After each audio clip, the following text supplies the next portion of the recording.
Okay, we can wait for 2 minutes because everybody has to come. There may be network issues. അതൊക്കെ കഴിഞ്ഞിട്ട് അതാണ് time, അതാണ് 8 to. Okay. Good evening, ma'am. Good evening, ma'am. Good evening. Good evening. Good evening, ma'am. Good evening. Good morning. Enga parayunnalla. Good evening. Good evening. Good evening. Good evening.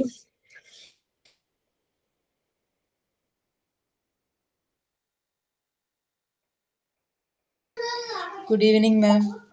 Good evening.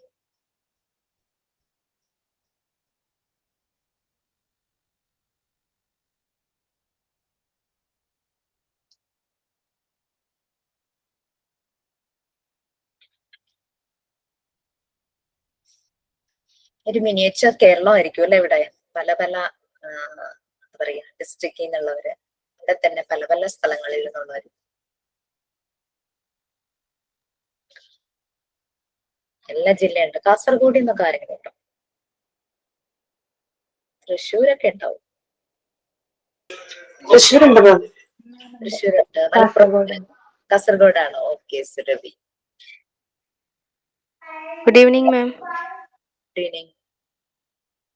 Malappuram, Kannur കാണും, കോട്ടയം, കോഴിക്കോട് ഉണ്ടാവും. Good evening, ma'am. Good evening. Trivandrum. Good evening, ma'am. Good evening. Palakkad, Kollam, Pathanamthitta, Kannur. ഞാൻ പാലക്കാടും തൃശ്ശൂരിന്റെയും ബോർഡറാണ്. അതെവിടെയാണ് സ്ഥലം? Thiruvilwamala. Thiruvalla. Okay. ഒരു അമ്പലമൊക്കെ ഇല്ലേ അവിടെ? എന്റെ വീട് തൃശ്ശൂര്, ഹസ്ബൻഡിന്റെ വീട് പാലക്കാട്. വില്ലാദ്രിനാഥന്റെ ക്ഷേത്രം. വില്ലാദ്രിനാഥൻ ക്ഷേത്രം. യെസ്, എന്റെ വീട് നോർത്ത് പറവൂർ. ആക്ച്വലി എന്റെ ശരിക്കുള്ള വീട് തിരുവാങ്കുളമാണ്. ചോറ്റാനിക്കര തൃപ്പൂണിത്തുറയ്ക്ക് ഇടയ്ക്കുള്ള ഒരു സ്ഥലമാണ്. ഞാൻ സെറ്റിൽ ചെയ്തിരിക്കുന്നത് നോർത്ത് പറവൂരാണ്. നിങ്ങൾ വിചാരിക്കും ഹസ്ബൻഡിന്റെ വീട് അവിടെ ആയതുകൊണ്ടാണ്. ഹസ്ബൻഡ് എറണാകുളം ജില്ലയല്ല, ഹസ്ബൻഡിന്റെ വീട് കായംകുളത്താണ്. ആൾക്ക് ജോലിയായി കുറെ നാള് പറവൂരായി. പിന്നെ കുട്ടികളുടെ സ്കൂളിംഗ് ഒക്കെ അവിടെ സ്റ്റാർട്ട് ചെയ്തപ്പോഴേക്കും പറവൂര് സെറ്റിലായി. വീടൊക്കെ വെച്ച് ഇപ്പൊ മാറിയുള്ളൂ. 13 years rented ഹൗസിലായിരുന്നു.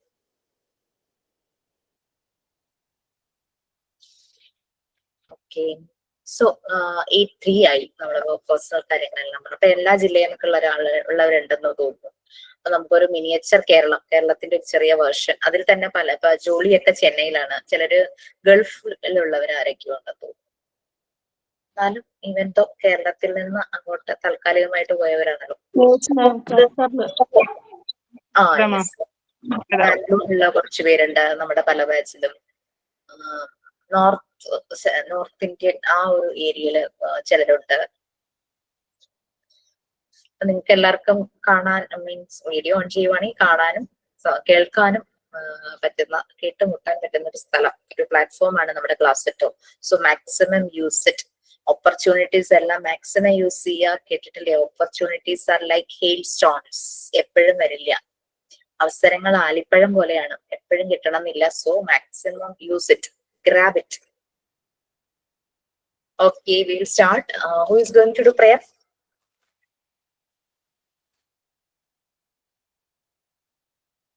Please.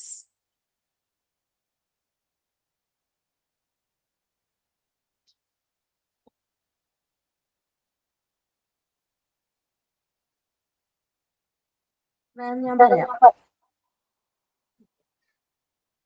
hello everyone, I am Habiba from Thrissur.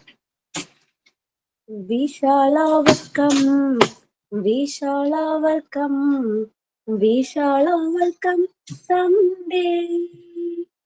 Oh, deep in my heart, I do believe we shall overcome someday. We are not afraid, we are not afraid, we are not afraid someday. Oh, deep in my heart, I do believe we shall overcome someday. We shall overcome someday. Thank you.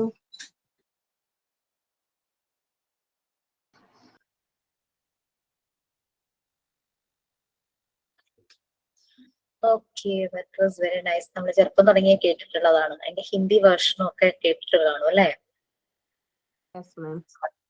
കഴിഞ്ഞ ഒരു നമ്മുടെ MT7 ബാച്ചിൽ ഞാനിങ്ങനെ വെറുതെ പറഞ്ഞു, സാധാരണ first 2 ബാച്ചിലൊക്കെ ഇംഗ്ലീഷിൽ തന്നെ പ്രെയർ പ്രസന്റ് ചെയ്യണം എന്നായിരുന്നു. പിന്നെ അതങ്ങ് ആ ഒരു രീതി അങ്ങ് മാറ്റി ക്യാൻ യൂസ് എനി ലാംഗ്വേജ് എന്ന രീതിയിലായി. അപ്പൊ മലയാളത്തിലൊക്കെ നല്ല സൂത്തിങ് ആയിട്ടുള്ള പ്രെയർ, ഒരു നൊസ്റ്റാൾജിക് ഫീൽ ഒക്കെ വരുന്ന ടോൺ വരുന്നത് നമ്മൾ സ്കൂളിൽ പാടിയിട്ടുണ്ടായിരുന്ന പ്രെയർ ഒക്കെ പലരും പാടി നല്ലൊരു ഫീൽ ആയിരുന്നു. അപ്പൊ ഞാൻ പറഞ്ഞു മലയാളവും ഇംഗ്ലീഷും വന്നപ്പോ ഹിന്ദി പ്രെയർ പറയാൻ ആരെങ്കിലും ഉണ്ടോ എന്ന് ചോദിച്ചു. അപ്പൊ നെക്സ്റ്റ് ക്ലാസ്സിൽ എന്റെ MT7 ഗീത ഹിന്ദിയിലെ ഒരു പ്രെയർ ഒക്കെ പ്രിപ്പയർ ചെയ്ത് വന്ന് അതിന് സ്വന്തമായിട്ടൊരു ടോൺ ഒക്കെ ഇട്ട് പ്രസന്റ് ചെയ്തിട്ടുണ്ടായിരുന്നു. So it's your platform, it's your freedom, you can do anything that could be favourable to you and others. മറ്റുള്ളവർക്ക് ഫേവറബിൾ ആയിരിക്കണം, നമുക്കും വളരെ കംഫർട്ടബിൾ ഫീൽ ചെയ്യുന്ന രീതിയിൽ കേട്ടോ. നമ്മുടെ ഫ്രീഡം എന്നുള്ളതിന്റെ ഒരു ഡെഫിനിഷൻ എനിക്ക് എന്തും ചെയ്യാം എന്നുള്ളതല്ല. മറിയ മോണ്ടിസോറി ക്ലാസ് റൂമിലെ കുട്ടികൾ പറയുന്നത് എന്താണെന്നറിയോ? ഫ്രീഡം എന്ന് പറയുന്നത് ഞങ്ങൾ ചെയ്യുന്നത് ഞങ്ങൾ എൻജോയ് ചെയ്യുന്നു, അല്ലാതെ ഞങ്ങൾക്ക് ഇഷ്ടപ്പെടുന്നു, ഞങ്ങൾ ചെയ്യുന്നത് ഞങ്ങൾ ഇഷ്ടപ്പെടുന്നു, അല്ലാതെ ഇഷ്ടമുള്ളത് ചെയ്യുന്നതല്ല ഫ്രീഡം. കുട്ടികൾ തന്നെ അത് തിരിച്ചറിഞ്ഞ് പറയുന്നുണ്ട്. ഞങ്ങൾ ചെയ്യുന്നത് ഞങ്ങൾ ഇഷ്ടപ്പെടുന്നു, ഇഷ്ടപ്പെട്ടത് ചെയ്യുന്നതല്ല ഫ്രീഡം എന്നുള്ളതാണ് അവരുടെ ആ ഒരു എക്സ്പ്ലനേഷൻ. ഭയങ്കര അതായത് അറിയാം, മോണ്ടിസോറിയുടെ ഒരു ഫ്രണ്ട് ഇതുപോലെ മോണ്ടിസോറി ക്ലാസ് റൂമിൽ ചെന്നപ്പോ ഫ്രീഡം എന്നുള്ളത് ചോദിക്കുമ്പോൾ കുട്ടികൾ കൊടുക്കുന്ന ഒരു ഡെഫിനേഷനാണ്, ഞങ്ങൾ ചെയ്യുന്നത് ഞങ്ങൾ ഇഷ്ടപ്പെടും. ഇപ്പോഴത്തെ ഒരു ജനറേഷൻ, കുറച്ച് മുമ്പത്തെ ജനറേഷൻ ഒക്കെ പറയുന്നത് ഞങ്ങൾക്ക് ഇത് ചെയ്യാനുള്ള ഫ്രീഡം ഇല്ലേ, അങ്ങനെ ചോദിക്കുന്ന ഒരു ജനറേഷൻ ഉണ്ടല്ലോ. നമ്മളൊക്കെ എന്തും ചെയ്യാനുള്ള ഫ്രീഡം ഉണ്ട്, but that doesn't hurt others feelings. മറ്റുള്ളവരെ ഫീലിങ്സിനെ വേദനിപ്പിക്കുന്ന രീതിയിലുള്ള ഫ്രീഡം അല്ലല്ലോ. So it's your platform, you can do anything, and that will be favorable for others and yourself also. Okay, so we will start the thought for the day. അങ്ങനെ എന്തെങ്കിലും ഉണ്ടോ? Sign ഞാൻ പറയാം. I am Reshma from Trivandrum. Welcome ma'am and welcome my dear friends. Today thought is, the progress of any society depends on the progress of education in that society. Dr. B.R. Ambedkar. Thank you, ma'am.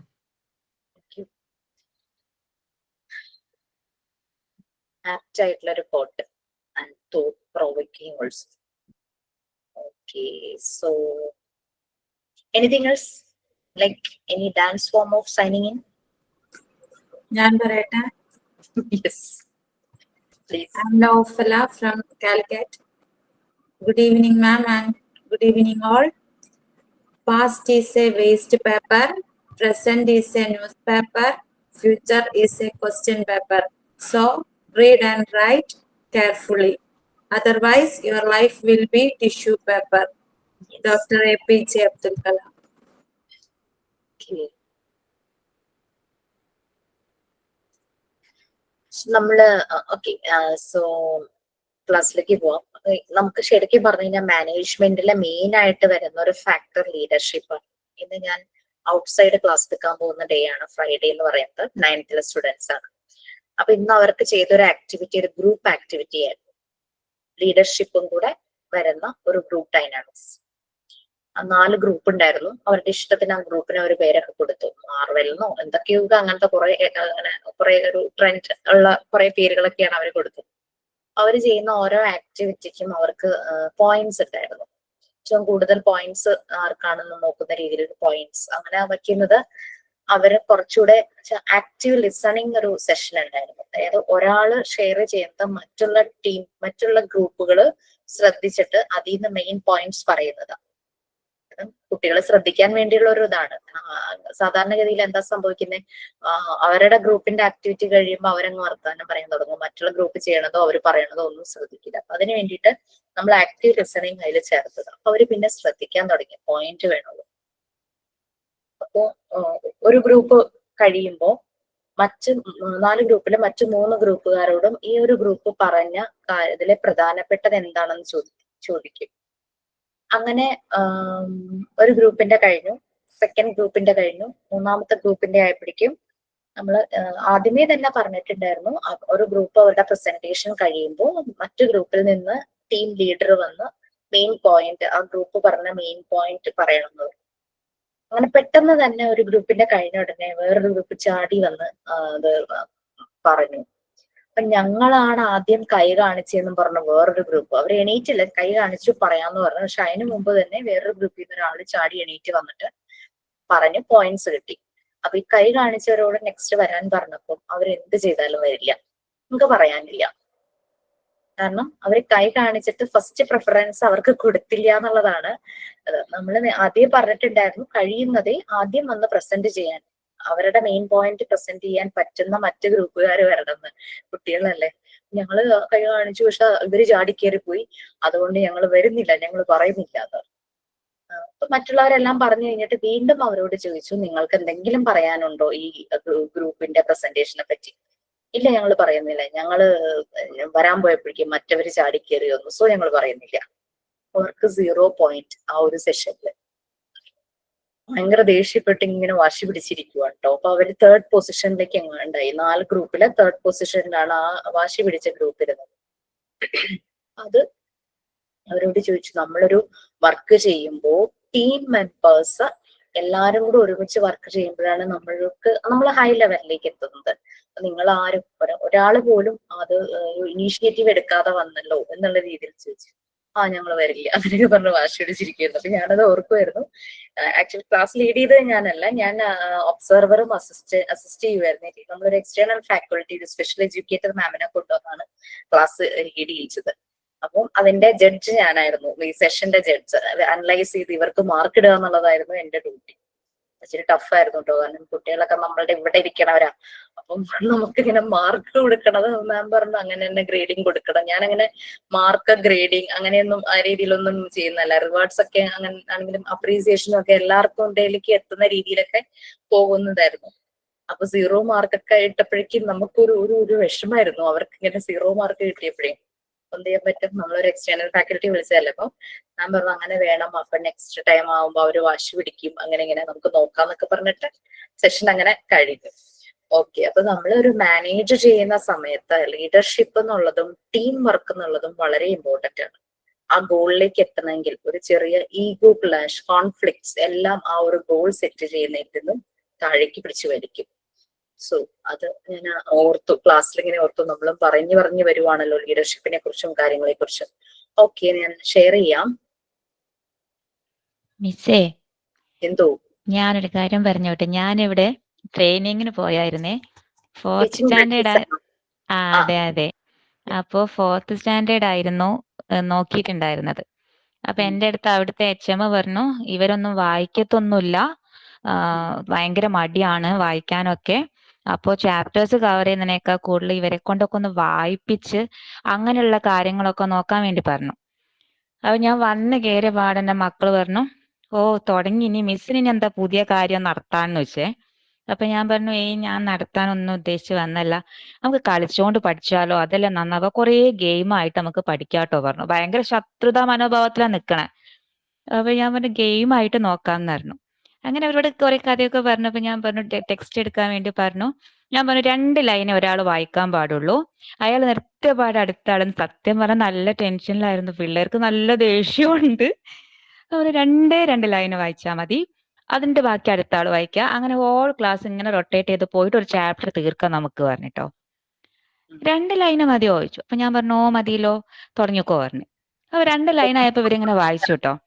അപ്പൊ അറിയാത്ത കുട്ടികളും കോഴിക്കോട്. അപ്പൊ അവര് നിർത്തി, 2 line വായിച്ചു. പിന്നെ അറിയാത്ത കുട്ടികൾ തെറ്റിയത്, ഞാൻ തെറ്റിയതൊന്നും മൈൻഡ് ആക്കിയില്ല. ഞാൻ പറഞ്ഞു ഓക്കെ ക്യാരി ഓൺ പറഞ്ഞ് ഇങ്ങനെ വായിച്ചു പോയി. തെറ്റിയിട്ട് ഒന്നും പറയാഞ്ഞപ്പോ ഇവര് നല്ല കമ്പനി ആയിട്ടോ. തെറ്റിയിട്ട് ഒന്നും പറയുന്നില്ലല്ലോ മിസ്. അപ്പൊ ഞാൻ കറക്റ്റ് ചെയ്ത് കൊടുത്തതും ഇല്ല. വായിച്ചോ പറഞ്ഞു. അപ്പൊ ലാസ്റ്റ് അവര് കഴിഞ്ഞപ്പോ കുട്ടികൾ ചോദിച്ചു, തെറ്റിയ മിസ്സിന് പ്രശ്നമൊന്നുമില്ലേ ചോദിച്ചു. അപ്പൊ ഞാൻ അവരോട് ചോദിച്ചു, നിങ്ങളൊക്കെ ആദ്യം തന്നെ വേഗം നടന്നുകൊണ്ടാണോ നിങ്ങൾ നടക്കാൻ തുടങ്ങിയത്, അതോ മുട്ടുത്തിയഴിഞ്ഞ് പിച്ച വെച്ച് അങ്ങനെയാണോ നിങ്ങൾ ഓടാൻ തുടങ്ങിയെന്ന് ചോദിച്ചു. അത് ഞങ്ങള് ഇങ്ങനെ മുട്ടുത്തിയൊക്കെ കഴിഞ്ഞിട്ടാ.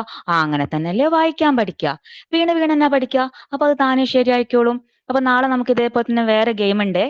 ഇപ്പൊ അതുകൊണ്ട് അവർക്ക് വായിക്കാനൊക്കെ വലിയ ഇഷ്ടാ. അപ്പൊ ശരി. എന്നോട് അവിടുത്തെ HM ചോദിക്കാ, നിങ്ങൾ ഓൺലൈന് പഠിച്ചിട്ടും നിങ്ങൾ എങ്ങനെ ഇങ്ങനെയുള്ള ട്രിക്സ് ഒക്കെ പഠിക്കുന്നതെന്ന്. ഓക്കെ. അപ്പൊ ഞാൻ പറഞ്ഞു, ഞങ്ങൾക്ക് അതിനുള്ള ട്രെയിനിങ് കിട്ടുന്നുണ്ട് സാർ, അതുകൊണ്ടാണല്ലോ ഇത്ര കോൺഫിഡന്റ് ആയിട്ട് വന്ന് ഞങ്ങൾ എടുക്കുന്നേ പറഞ്ഞിട്ടോ. അല്ല, ഓൺലൈനൊക്കെ ആയിട്ട് ഇങ്ങനെയുള്ള കുട്ടികളെ ഞങ്ങൾ റെയർ ആയിട്ട് കാണുവാണ് കേട്ടോ. അവിടെ ഒന്നും പഠിപ്പിക്കുന്നില്ല, വെറുതെ സർട്ടിഫിക്കറ്റ് കൊടുക്കുക എന്നാ വിചാരം ഞങ്ങളെ. ഏതായാലും നിങ്ങൾ ഇൻസ്റ്റിറ്റ്യൂട്ടിന് ഒരു എന്താ പറയാ, ലോട്ട്സ് ഓഫ് താങ്ക്സ്. കാരണം നല്ല കാൻഡിഡേറ്റ്സിനെയാണല്ലോ അവര് ഇത് ചെയ്യുന്നത്. ഞങ്ങളൊരു നന്ദി അറിയിച്ചേക്കണം കേട്ടോ എന്ന് പറഞ്ഞു. ഞാൻ പറഞ്ഞു ഓക്കെ സാർ, ഞാൻ എന്തായാലും പറയാന്ന് പറഞ്ഞു. തീർച്ചയായിട്ടും എടാ അറിയാം. ഗവൺമെന്റ് സ്കൂളാണോ? ഗവൺമെന്റ് സ്കൂളല്ല, ഇപ്പൊ ഞാൻ പോയിട്ടുണ്ടായിരുന്ന പ്രൈവറ്റ് സ്കൂളാണ്. ഗവൺമെന്റ് സ്കൂളിൽ ഫെബ്രുവരിയിൽ കയറിക്കോളാൻ വേണ്ടി പറഞ്ഞിട്ടുണ്ട്, പോയാലോന്നുണ്ട് എനിക്ക്. നമുക്കിവിടെ അല്ലാതെ തിരുത്തി എഴുതാൻ പറയാം അവരോട്. അതെ, നമ്മുടെ ഞാനിങ്ങനെ മനസ്സിൽ വിചാരിച്ചു, അവരുടെയൊക്കെ ഒരു ആറ്റിറ്റ്യൂഡ് അങ്ങനെയായിരുന്നു കേട്ടോ. നമ്മളിവിടെ ഒന്നും പഠിക്കുന്നില്ല, സർട്ടിഫിക്കറ്റ് മാത്രം തരുവാണ്. ഞാൻ അവരോട് പറഞ്ഞു സാർ, നമുക്ക് റെക്കോർഡ് വർക്കുകളാണെങ്കിലും എല്ലാ അസൈൻമെന്റ്സ് ആണെങ്കിലും റെക്കോർഡ്സ് ആണെങ്കിലും എല്ലാം നമ്മൾ ചെയ്യുന്നുണ്ട്. സത്യം പറയട്ടെ മിസ് ഈ ക്ലാസ്സിൽ വന്നതിന് ശേഷം ഇത്ര നല്ല പേടി ഉണ്ടായിരുന്നു എനിക്ക് പോകുമ്പോ. പക്ഷെ പിള്ളേരാണെങ്കിൽ ഭയങ്കര ശത്രുവിനെ കാണുന്ന പോലെയാണ് ഫസ്റ്റ് ക്ലാസ് കയറുമ്പോൾ തന്നെ ഇങ്ങോട്ടേക്ക് റിയാക്ട് ചെയ്യുന്നത്. പിന്നെ അത് ശീലമായവൻ. സത്യം പറയട്ടെ, ഞാൻ ഒരുപാട് താങ്ക്സ് പറയുന്നു, കാരണം ഞങ്ങൾ ഈ രീതിയിലേക്ക് ഡെവലപ്പ് ചെയ്തെടുത്തതിന് ഇൻസ്റ്റിറ്റ്യൂട്ടിലും ഞങ്ങളുടെ വക ഒരു ഭയങ്കര താങ്ക്സ് പറഞ്ഞേക്കും. നേരിട്ട് ഞാൻ തീർച്ചയായിട്ടും പറയാം. പക്ഷെ നിങ്ങൾ നേരിട്ട് ചെയ്ത് സാറിനെ അറിയിക്കുകയാണെങ്കിൽ ബാക്കി ഓ, ടീച്ചേഴ്സ് ഞാൻ പറയാം. എന്റെ ഓക്കെ വകയും മിസ്, പറഞ്ഞു. Thank you. ഞാൻ നേരത്തെ ചിന്തിച്ചോണ്ടിരിക്കുക. പേരെന്തായിരുന്നു നമ്മുടെ കോഴിക്കോട്? സരിജ. സരിജ ഏത് ബാച്ചാ? ഏപ്രിൽ. ആ, സരിജ. Okay fine. ഞാൻ മിസ്സിനെ ഇടയ്ക്ക് കോണ്ടാക്ട് ചെയ്യാറുണ്ട്, ബുദ്ധിമുട്ടിക്കാറുണ്ട്. സാരമില്ല, സംടൈംസ് ബുദ്ധിമുട്ടിക്കൽ ഓക്കെയാണ്. Okay, so okay. അത് കുഞ്ഞുങ്ങളുടെ ഇടയിലേക്ക് പോകുമ്പോൾ നമ്മൾ കുറെ ലേണിങ്ങിലേക്ക് കടക്കുകയാണ്. ഞാൻ വരും അതിലേക്ക്, ഇപ്പൊ തന്നെ വരും. നമ്മൾക്ക് കുറച്ച് ലാസ്റ്റ് ക്ലാസ്സിൽ ഞാൻ എടുക്കണം എന്ന് വിചാരിച്ച പോർഷൻ അവിടേക്ക് എത്തിയില്ല. നമ്മൾ ബേസിക് റോൾസ് പറഞ്ഞു അല്ലെ, ബേസിക് ഫങ്ഷൻസ് നമ്മൾ പറഞ്ഞു വന്നു. അതിൽ നിങ്ങൾ തന്നെ പറഞ്ഞു ചില കാര്യങ്ങൾ കൂടെ അതിൽ ആഡ് ചെയ്യേണ്ടി. ആ 5 അല്ല ഉള്ളത്. സ്റ്റാഫിങ് അത് വളരെ ഇമ്പോർട്ടന്റ് ആണ്. റിക്രൂട്ടിങ്, ശരിയായ പേഴ്സണെ ഹയർ ചെയ്യണം, ശരിയല്ലാത്തവരെ ഫയർ ചെയ്യണം. അത് ഒരു മാനേജറുടെ ഡ്യൂട്ടി തന്നെയാണ്. ഓക്കെ, ദെൻ ബേസിക് റോൾസ് നമ്മൾ പറഞ്ഞു. ഓരോ ഇന്റർപേഴ്സണൽ, ഇൻഫർമേഷണൽ, ഡിസിഷണൽ, അങ്ങനെ പല രീതിയിലുള്ള റോൾസ് നമ്മൾ പറഞ്ഞു. ഇന്റർപേഴ്സണൽ റിലേഷൻഷിപ്പ് അത് നമുക്കിടയിലും വേണ്ടതാണ്. നമ്മൾ ഈ ഒരു പ്ലാറ്റ്ഫോം ആണെങ്കിൽ, ഇപ്പൊ ഓൺലൈൻ ആണ്, എങ്ങനെ ഇന്റർപേഴ്സണൽ റിലേഷൻഷിപ്പ് വെക്കും എന്നൊക്കെ വിചാരിച്ചാലും അത് നമ്മൾക്കിടയിൽ വളരെ നല്ല പോലെ ഒരു ബോണ്ടിങ് ആവേണ്ടതാണ്. ഓക്കെ, ഒരു പക്ഷെ നമ്മള് ഇപ്പൊ എവിടെയെങ്കിലൊക്കെ വെച്ച് കാണാം, പക്ഷെ എനിക്ക് നിങ്ങളെ മനസ്സിലായില്ലെങ്കിലും നിങ്ങൾക്ക് തന്നെ മനസ്സിലാവുള്ളൂ. സോ അത് പ്ലീസ്, ഓക്കെ, എവിടെയെങ്കിലും വെച്ച് കാണുകയാണെങ്കിൽ വന്ന് സംസാരിക്കാം. ദെൻ ഇൻഫർമേഷണൽ, ഡിസിഷണൽ എല്ലാം നമ്മൾ പറഞ്ഞു. ഡിസിഷൻ മേക്കിംഗ് ഒരു മാനേജറെ സംബന്ധിച്ച് ഫ്ലക്ച്വേറ്റഡ് ആവരുത്, കൺസിസ്റ്റന്റ് ആയിരിക്കണം. ഡിസിഷൻ മേക്കിംഗ് വളരെ സ്ട്രോങ് ആയിരിക്കണം. അതൊരു ഇന്നത്തെ കുട്ടികളോട് ഞാനതാ പറഞ്ഞത്, നിങ്ങൾക്കൊരു ഡിസിഷൻ മേക്കിംഗ് എടുക്കാൻ പറ്റുന്നില്ല. അതിൽ ഭയങ്കര വാശി പിടിച്ച ഒരു കുട്ടി പറഞ്ഞപ്പോ മറ്റു കുട്ടികൾ അങ്ങ് പതുങ്ങുക. അവർക്ക് പറയണമെന്നുണ്ട്, പക്ഷെ ഭയങ്കര ദേഷ്യക്കാരനാണ് അവരുടെ ലീഡർ. അവർക്ക് വന്ന് പറയണമെന്നും പ്രസന്റ് ചെയ്യണം എന്നൊക്കെ ഉണ്ട്. പക്ഷെ ഇവൻ ഇങ്ങനെ ചൂടായി നിൽക്കുക, ഇവരെയും സമ്മതിക്കുന്നില്ല. അങ്ങനത്തെ ഒരു രീതി. പക്ഷെ പോകാൻ നേരത്ത് എനിക്ക് ഷെയ്ക്കാൻ്റെ ഒക്കെ തന്നിട്ടാട്ടോ പോയത്. ഓക്കെ, അങ്ങനെ ആ ഒരു ഡിസിഷൻ മേക്കിംഗ് അത് വളരെ ഇമ്പോർട്ടന്റ് തന്നെയാണ്. Next comes skill development. അപ്പൊ ആ ഒരു സമയത്ത് ക്ലാസ് വൈൻഡപ്പ് ചെയ്യുമ്പോൾ നമ്മൾ ലീഡർ എങ്ങനെയായിരിക്കണം എന്ന് നമ്മൾ പറഞ്ഞു. നമ്മൾ ക്ലാസ്സിലെ കുട്ടികളെ കൊണ്ട് ലീഡർഷിപ്പ്, അതായത് ലീഡറിന്റെ ഒരു ഗെയിം കളിപ്പിക്കാറുണ്ട്. നിങ്ങൾക്കെല്ലാം അറിയായിരിക്കും, ഞാൻ ഏതോ ക്ലാസ്സിൽ പറഞ്ഞിട്ടുണ്ടെന്ന് തോന്നുന്നു. ഇങ്ങനെ കുട്ടികളെ സർക്കിളിൽ നിർത്തിയിട്ട് ഒരാളെ പുറത്ത് വിടും, കുറച്ച് ദൂരേക്കായിട്ട് പുറത്തേക്ക് വിട്ടിട്ട് ഈ സർക്കിളിൽ നിൽക്കുന്ന കുട്ടികളിൽ നിന്നും ഒരാളെ എല്ലാവരും കൂടെ യുനാനിമസ് ആയിട്ട് ലീഡറായിട്ട് സെലക്ട് ചെയ്യും. സെലക്ട് ചെയ്തതിന് ശേഷം കൊടുക്കുന്ന സജഷൻ ഇതാണ്, ഇൻസ്ട്രക്ഷൻസ് ഇതാണ്.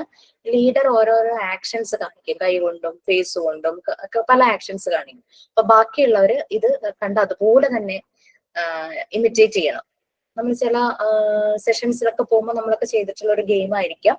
അപ്പൊ പുറത്തു പോയ ആളെ വിളിക്കും. ഈ ആള് വരുമ്പോ എല്ലാവരും ഒരേ രീതിയിൽ ആക്ഷൻസ് കാണിക്കുകയാണ്. അതിൽ നിന്ന് ലീഡറെ കണ്ടുപിടിക്കുക എന്നുള്ളതാണ് പുറത്തു പോയ ആളുടെ ഡ്യൂട്ടി. അതാണ് ഗെയിം.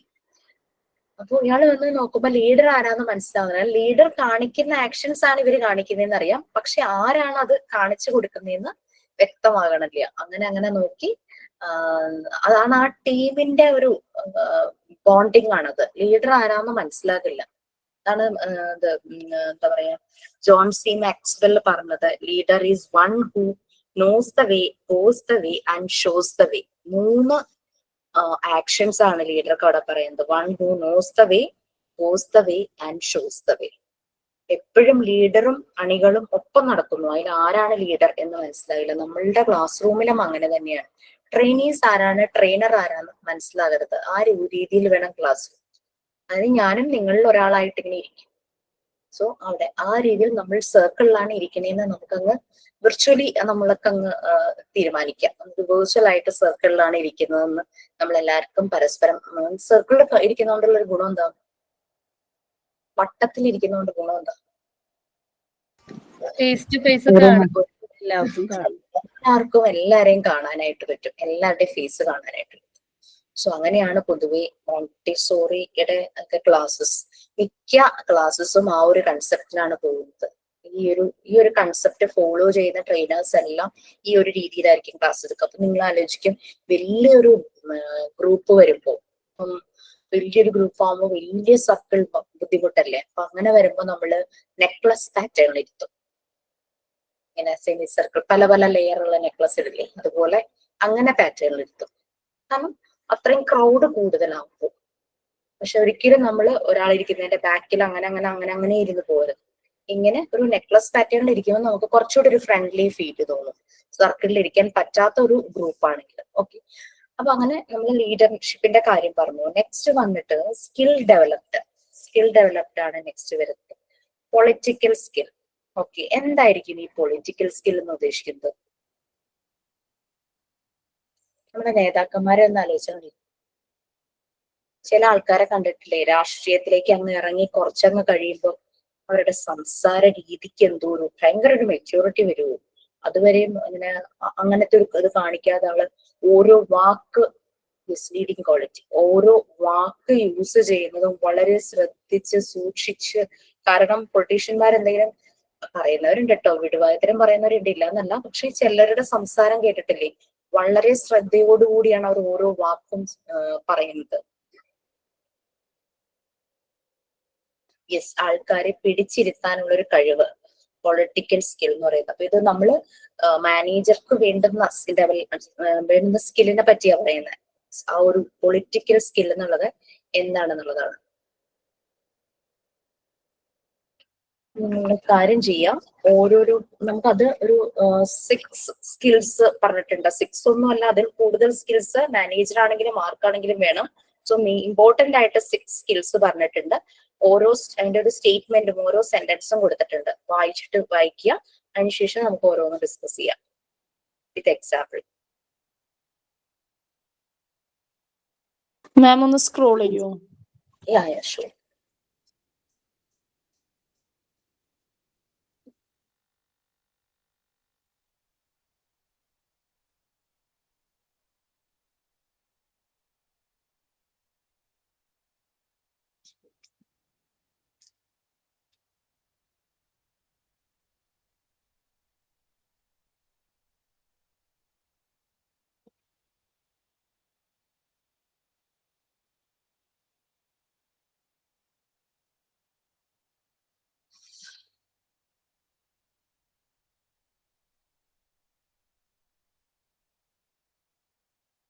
ഇനി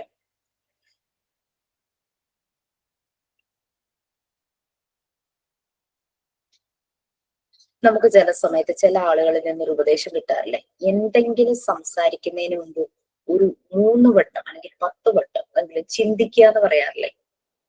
ചിലപ്പോ നമ്മളുടെ അമ്മയായിരിക്കാം, അച്ഛനായിരിക്കാം, നമ്മളുടെ വീട്ടിലെ മുതിർന്ന ആരെങ്കിലും, ചിലപ്പോ നമ്മളുടെ ഗ്രാൻഡ് പാരന്റ്സ്, അല്ലെങ്കിൽ നമ്മളെ എല്ലാ കാര്യങ്ങളും നമ്മൾ ശ്രദ്ധിക്കുന്ന, നമ്മൾ റെസ്പെക്ട് ചെയ്യുന്ന ഒരു വ്യക്തിയായിരിക്കാം, അല്ലെ? തിങ്ക് ബിഫോർ ഡു, അല്ലെങ്കിൽ തിങ്ക് ബിഫോർ സ്പീക്ക്. നമ്മളൊരു കാര്യം സംസാരിക്കുന്നതിന് മുമ്പ് നല്ലതുപോലെ ആലോചിച്ചിട്ട് വേണം പറയാൻ എന്ന് പറയുന്നത്. ഈ പൊളിറ്റിക്കൽ സ്കിൽ എന്ന് പറയുന്നതിന് അതിന്റെ ഒരു ഫാക്ടറാണ് തിങ്കിങ് ബിഫോർ സ്പീക്കിംഗ്. അതാണ് ഇപ്പൊ നമ്മൾ പല പൊളിറ്റിക്സിൽ പലതും കേൾക്കുന്നുണ്ട്. ഇങ്ങനെ ഓരോന്ന് പറയും, അത് പിന്നെ ഭയങ്കര വിവാദമാകും അല്ലെ. പക്ഷെ ചില പൊളിറ്റീഷ്യൻസ് നല്ലപോലെ ആ ഒരു പക്വത വന്ന ചില പൊളിറ്റീഷ്യൻസ് അവര് സംസാരിക്കുന്നത് ചോദ്യം ചെയ്യാനും ആ രീതിയിൽ നല്ല രീതിയിൽ സംസാരിക്കുന്നവരും ഉണ്ട്. പൊളിറ്റീഷ്യൻസ് മാത്രമല്ല, ചില സ്പീച്ച് ഒക്കെ കൊടുക്കുന്നവര് അല്ലെ, അവരെ ക്വസ്റ്റ്യൻ ചെയ്യുന്ന രീതിയിലൊന്നും അവരെന്ത് സംസാരിക്കുന്നു അതിനു മുമ്പ് നല്ലതുപോലെ ചിന്തിച്ചിട്ടാണ് ഇവരത് പറയുന്നത്. ഈ തിങ്കിങ് ബിഫോർ സ്പീക്കിംഗ് ഈ പൊളിറ്റിക്കൽ സ്കില്ലിന്റെ ഒരു പൊളിറ്റിക്കൽ സ്കില്ലിന്റെ ഒരു ഫാക്ടർ തന്നെയാണ് തിങ്കിങ് ബിഫോർ സ്പീക്കിംഗ്. ഒരു മാനേജറുടെ ഒരു സ്കില്ലാണ് നമ്മൾ പറഞ്ഞുകൊണ്ടിരിക്കുന്നത്. Politically skilled individuals they will think before they speak. Okay, അതായത് എന്റെ അമ്മ പറയാറുണ്ട്, കല്ലെറിഞ്ഞു കഴിഞ്ഞാൽ പിന്നെ ഒരിക്കലും തിരിച്ചു വരില്ല. We can relate this to many things. നമുക്ക് റിലേറ്റ് ചെയ്യാൻ പറ്റും പലപ്പോഴും.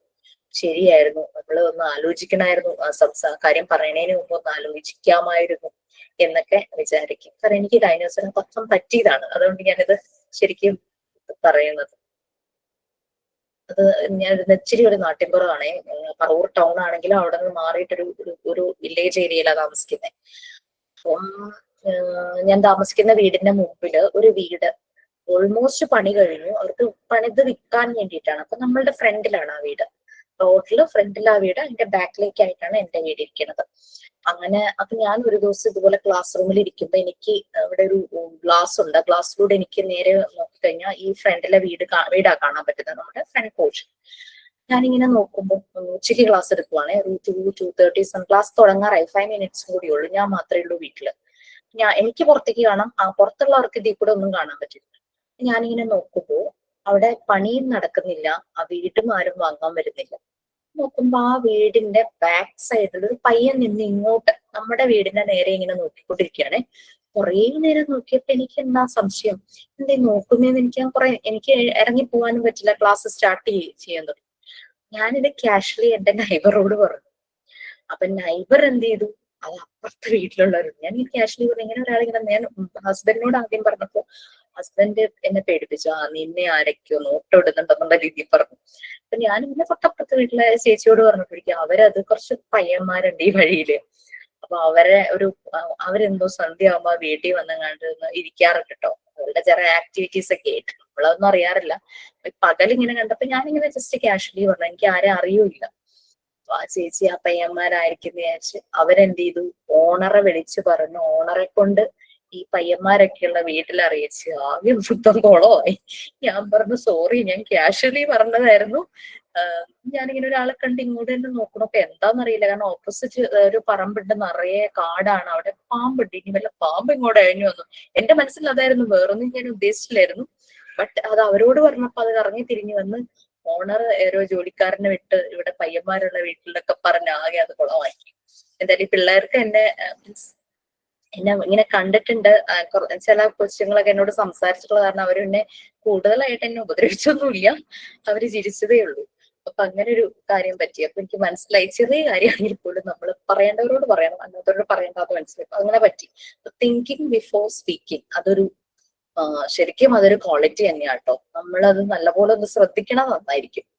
Politically skilled manager once even താഴെയുള്ള ടീം മെമ്പേഴ്സിനെ ഷൗട്ട് ചെയ്യുന്നത് പോലും തിരിച്ചെടുക്കാൻ പറ്റില്ലല്ലോ. പല കാര്യങ്ങളും നമ്മൾ പറഞ്ഞു കഴിഞ്ഞാൽ തിരിച്ചെടുക്കാനായിട്ട് പറ്റില്ലല്ലോ.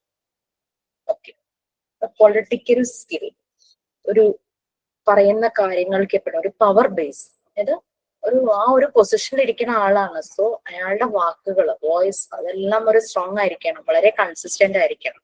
അതും ഇതും ഇങ്ങനെ ആവശ്യമില്ലാത്ത അൺനെസസറി തിങ്സ് പറയരുത് എന്ന് തന്നെയാണ് അതുകൊണ്ട് ഉദ്ദേശിക്കുന്നത്. ഓക്കെ, ഇങ്ങനെയുള്ള കാര്യങ്ങള്.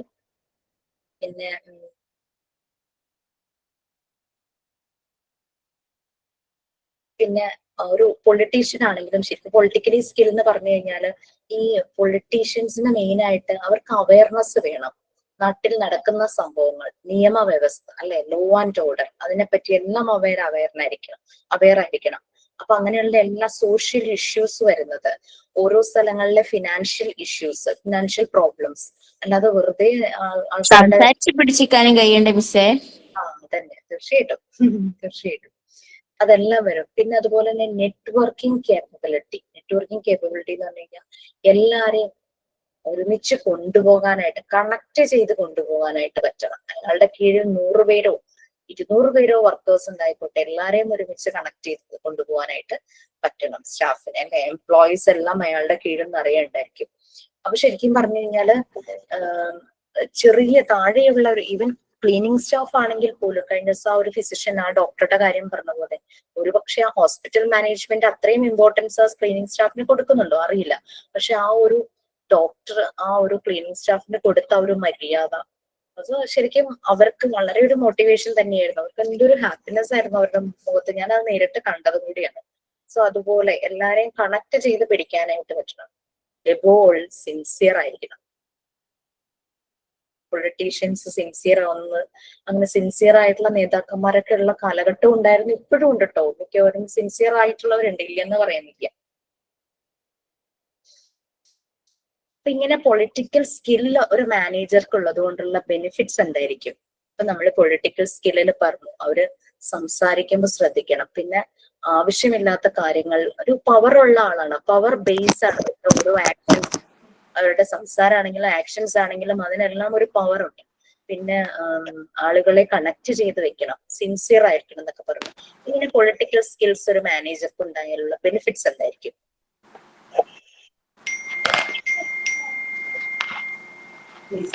യൂണിറ്റി. യെസ്, യൂണിറ്റി ഉണ്ടാവും, എല്ലാരും ഇഷ്ടപ്പെടും. എന്തെങ്കിലും ബുദ്ധിമുട്ട് വന്ന അവർക്ക് സഹായം ചോദിക്കാനായിട്ട് മാനേജറുടെ അടുത്ത് ചെല്ലും. എല്ലാവരും പൊളിറ്റീഷ്യന്റെ അടുത്താണല്ലോ ചെല്ലാണ് അങ്ങനത്തെ സഹായത്തിന്. അപ്രോച്ചബിൾ അല്ലെ, നമുക്ക് ചെല്ലാൻ തോന്നും, നമുക്ക് ആ ഒരു പേടി തോന്നില്ല. ആക്സെപ്റ്റബിൾ ആയിട്ടുള്ള ഒരു പേഴ്സൺ ആയിട്ട് നമുക്ക് ഫീൽ ചെയ്യും. നമുക്ക് എന്ത് പ്രശ്നം ഉണ്ടെങ്കിലും നമുക്ക് ഏത് സമയത്തും പോയി പറയാൻ പറ്റും. അതേസമയം കടിച്ചു കയറിയൊക്കെ നിൽക്കുവാണെങ്കിൽ ആൾക്കാരെ അപ്രോച്ച് ചെയ്യാൻ മടിക്കും അല്ലെ, അവിടെ വർക്ക് ചെയ്യാൻ തന്നെ മടിക്കും. വർക്കിംഗ് എൻവയോൺമെന്റ് തന്നെ വളരെ മോശമായി തീരും. ഈസിലി ടാർഗറ്റ് അച്ചീവ് ചെയ്യാനും പറ്റും. ഞാൻ ഗോൾ അച്ചീവ് ചെയ്യാനായിട്ട് പെട്ടെന്ന് നടക്കും. അതെ അതെ. മിസ്സേ, ഇപ്പൊ മിസ് ഇത് ഒരു കാര്യം ഇതിപ്പോ പറഞ്ഞപ്പോ ഒരു കാര്യം ഞാൻ ഓർത്തേ, അത് ഞാൻ പറഞ്ഞോട്ടെ. ഞാനിപ്പോ ഇതെല്ലാം കൂടെ കണക്ട് ചെയ്ത് നോക്കുമ്പോഴേ നമ്മള് മറ്റേ ഷാറൂഖ് ഖാന്റെ ഹിന്ദി പടമില്ലേ, ചക് ദേ ഇന്ത്യ എന്ന് പറഞ്ഞൊരു ഫിലിമില്ലേ, അതിൽ പല സ്റ്റേറ്റിൽ നിന്നും പല സ്വഭാവത്തിലായിട്ട് വരുന്ന ഓരോ ആളുകളാണ്. കാര്യം അവരവിടെ വലിയ ചാമ്പ്യന്മാരായിട്ട് ഇവിടെ വന്നിട്ട് ഭയങ്കര ആളൊക്കെ കളിക്കുമ്പോ ഷാറൂഖ് ഖാൻ അവരെയൊക്കെ പിടിച്ച് കൂട്ടി ഇണക്കി ഒരു ടീമായിട്ട് അത് വർക്ക് ചെയ്തിട്ടാണ് അവരവിടെ ഗോൾ അച്ചീവ് ചെയ്യണതല്ലേ. ആ ഒരു സത്യം പറഞ്ഞാൽ അവിടെ ഒരു ടീം വർക്കിന്റെ ഒരു ഇതാണ് ആ സിനിമയിലൂടെ നമുക്ക് മനസ്സിലാക്കാൻ പറ്റുന്നത് അല്ലെ. ഒട്ടും നല്ല താഴേക്കിടയിലുള്ളവരും ഉണ്ട്, നല്ല ഹൈ ലെവലിലും ഉണ്ട്. എല്ലാവരെയും കൂടെ ഒരുമിച്ച് കോർത്തിണക്കി ലാസ്റ്റ് അവര് ഫൈനൽ വരെ എത്തുന്ന ആ ഒരു ഫിലിം സത്യം പറഞ്ഞാൽ നമുക്കൊരു പാഠം തന്നെ ഉണ്ട് അതിലൊരു ടീം വർക്കിന്റെ അല്ലേ മിസ്? അങ്ങനെ തോന്നിയിട്ടുണ്ട്. ഇപ്പൊ അത് ഞാൻ ഓർക്കണായിരുന്നു ആ ഫിലിമിനെ കുറിച്ച്. ഇന്ത്യ പറഞ്ഞപ്പോഴായിരുന്നു മറ്റേ മൂവി ഓർക്കണ, ഒരു ക്രിക്കറ്റ് കളിക്കുന്ന സമയത്ത്. സിനിമയുടെ പേരെന്തായിരുന്നു? അതേപോലെ തമിഴിലുണ്ട് മാം, വിജയുടെ ഒരു മൂവി ഉണ്ട്. ബിഗില്. എന്നെ പോലെ തന്നെ സിനിമ കുറെ കാണുന്നവരുണ്ടല്ലോ അവിടെ. ഞാൻ മിക്ക ക്ലാസ്സുകളിലും സിനിമയായിട്ട് കണക്ട് ചെയ്തിട്ടാ പറയുന്നത്. സിനിമ ബോറടിക്കുന്നവർക്ക് അത് ബോറടിക്കുന്നുണ്ടാവുമായിരിക്കും. ഈ കോഴ്സ് കേറിയ പിന്നെ സിനിമ കാണാനായിട്ട് ഉള്ളത് സ്റ്റോപ്പ് ചെയ്തേക്കാം, ഇല്ലെങ്കിൽ കോഴ്സ് നീങ്ങില്ല. ആണോ? ഞാൻ കുക്കിംഗ് കിച്ചണിൽ നിൽക്കുമ്പോഴാണ് സിനിമ കാണുന്നത് കുറെയൊക്കെ. കുട്ടികൾ മോള് വരുമ്പോ തിയേറ്ററിൽ പോയി കാണും. ഓക്കെ, അപ്പൊ നമ്മൾ പൊളിറ്റിക്കൽ സ്കിൽ അതാണ് പറഞ്ഞത്. സോ നെക്സ്റ്റ് തിയറട്ടിക്കൽ സ്കില്ലാണ്. തിയറം എന്താ ശരിക്കും? തിയറം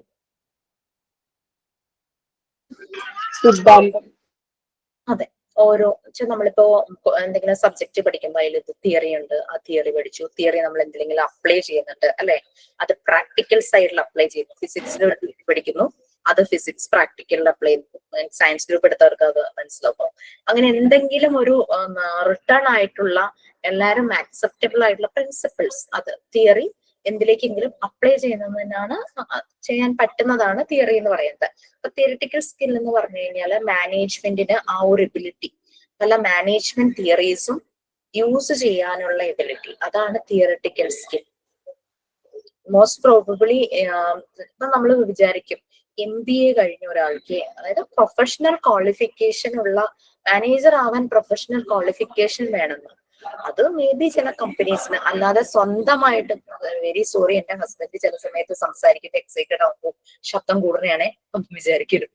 ഓക്കെ, അപ്പൊ ഇങ്ങനെ ഇത് ഈ ചില സമയത്ത് മാനേജ്മെന്റ് തിയറീസ് യൂസ് ചെയ്യാനായിട്ട് പറ്റുന്ന ഒരു എബിലിറ്റി.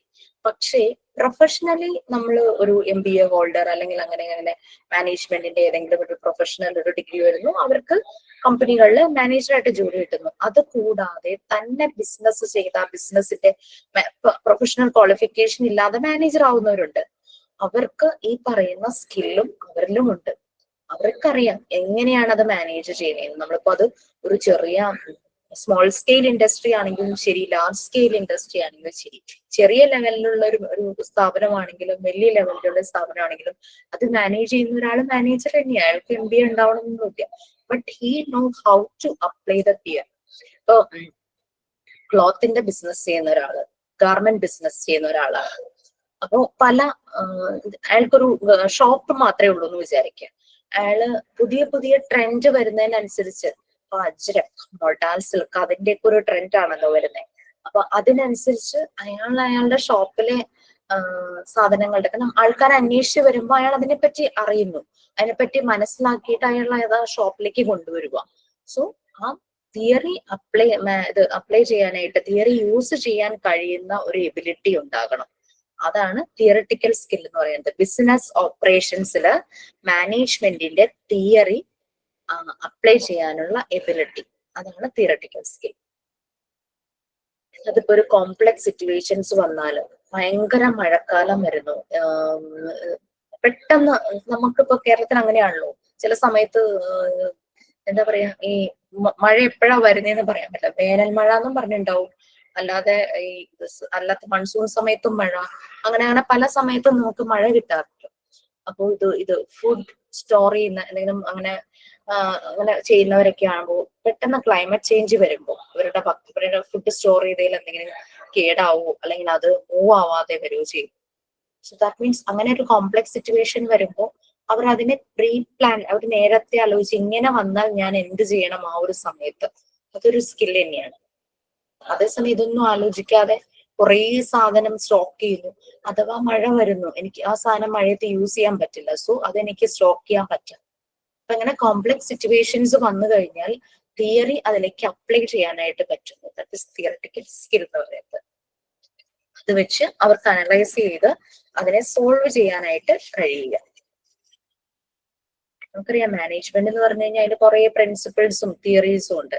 സോ സംടൈംസ് അത് ഒരു ചില സിറ്റുവേഷൻസിൽ അപ്ലൈ ചെയ്യണം. അപ്പൊ ഇത് തിയറിയെ കുറിച്ച് അറിഞ്ഞാലാണല്ലോ അത് അപ്ലൈ ചെയ്യാനായിട്ട് പറ്റുള്ളൂ. അതാണ് theoretical skill. Next one interpersonal. Already നമ്മൾ മാനേജറുടെ ബേസിക് റോളിൽ ഇന്റർപേഴ്സണൽ വന്നിട്ടുണ്ട് അല്ലെ. അതുപോലെ പൊളിറ്റിക്കൽ സ്കില്ലിന്റെ ഒക്കെ ഒരു ഭാഗം തന്നെയാണ് ഇന്റർപേഴ്സണൽ. നല്ലൊരു പൊളിറ്റീഷ്യൻ ആളുകളുമായി നല്ല രീതിയിൽ ഇന്ററാക്ട് ചെയ്യണം അല്ലെ. അപ്പൊ പൊളിറ്റിക്കൽ സ്കില്ലിന്റെ ഒക്കെ പാർട്ടാണ് ഇന്റർപേഴ്സണൽ എന്ന് പറയുന്നത്. അപ്പൊ ഇന്റർപേഴ്സണൽ സ്കിൽ അവിടെ എന്താ, നമ്മളുടെ ഇന്ററാക്ഷൻ, നല്ല രീതിയിൽ നടക്കുന്ന കമ്മ്യൂണിക്കേഷൻ, അവിടെ ആക്റ്റീവ് ആയിട്ടുള്ള സ്പീക്കിങ്ങും ഉണ്ട്, ലിസണിങ്ങും വരുന്നുണ്ട്. അതിനെ മോട്ടിവേറ്റ് ചെയ്യാനായിട്ട് പറ്റണം. Then he should be A mentor. എന്താ മെന്റർ എന്ന് പറഞ്ഞാൽ?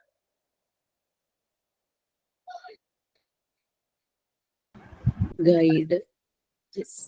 ഒരു ടീച്ചർ എന്നറിയപ്പെടുന്നതിനേക്കാൾ ഒരു മെന്റർ എന്നറിയപ്പെടാനാണ് എനിക്ക് ഇഷ്ടം. എന്ന് വെച്ചാൽ ഒരു നമ്മള് ചില സമയത്ത് ഇങ്ങനെ കുട്ടികളെ ഇങ്ങനെ പല പല ഗ്രൂപ്പ് ആക്കിയിട്ട് നമ്മൾ കുറച്ച് പേരുണ്ടാകും, ഒരു 5 പേരുടെ ഗ്രൂപ്പിന് ഒരു മെന്റർ, അങ്ങനെ ആ രീതിയിൽ കുട്ടിക്ക് ക്ലാസ് ടീച്ചർ ഉണ്ടാകും, സബ്ജക്ട്സ് പഠിപ്പിക്കുന്ന ടീച്ചേഴ്സ് ഉണ്ടാവും. ബട്ട് അവരോടൊന്നും പറയാൻ പറ്റാത്ത ചില കാര്യം അവരുടെ ഉള്ളിലുണ്ടാവും. ഈ മെന്ററിങ് ഒരു പ്രോസസ്. കുട്ടികൾ മെന്റീസും, നമ്മള് ട്രെയിനീസ് എന്ന് പറയുന്ന പോലെ മെന്റർ മെന്റീസ്. ഈ മെന്റീസ്, എനിക്ക് 5 മെന്റീസ് ഉണ്ടെങ്കിൽ ആ 5 മെന്റീസ് വന്നിട്ട് അവരുടെ എല്ലാ പ്രശ്നങ്ങളും അല്ലെങ്കിൽ അവരെ ഫേസ് ചെയ്യുന്ന പ്രോബ്ലംസ് അല്ലെങ്കിൽ അവരുടെ സജഷൻസ് അങ്ങനെയൊക്കെ റൈറ്റ് വേയിൽ ഗൈഡ് ചെയ്യുന്നത് അല്ലേ? അതെ, സപ്പോർട്ട് ചെയ്യുന്നത്. പിന്നെ ഒരു റെപ്രസെന്റേറ്റീവ്. ഓക്കെ, ആ ഒരു രീതിയിലെല്ലാം വരും ഇന്റർപേഴ്സണൽ സ്കില്ല് വന്നു കഴിഞ്ഞാൽ. ഓക്കെ, അപ്പം നമ്മള് ഇപ്പൊ ഇതിനകത്ത് പൊളിറ്റിക്കൽ സ്കില്ല് പറഞ്ഞു, തിയറിറ്റിക്കൽ സ്കില്ല് പറഞ്ഞു, പിന്നെ ഇന്റർപേഴ്സണൽ സ്കില്ല് നമ്മൾ പറഞ്ഞിരുന്നു അല്ലെ. ഓക്കെ ദെൻ വേറെന്തായിരുന്നു ഇന്റർപേഴ്സണൽ സ്കില്ല് വേറെന്താ നമുക്ക് പറയാൻ പറ്റുക? യെസ്, കഴിഞ്ഞ ദിവസം റോൾസി പറഞ്ഞതല്ലേ? ബെറ്റർ കോർഡിനേഷൻ ആൻഡ് ഇന്ററാക്ഷൻ ഉണ്ടായിരിക്കണം ഓർഗനൈസേഷനിൽ.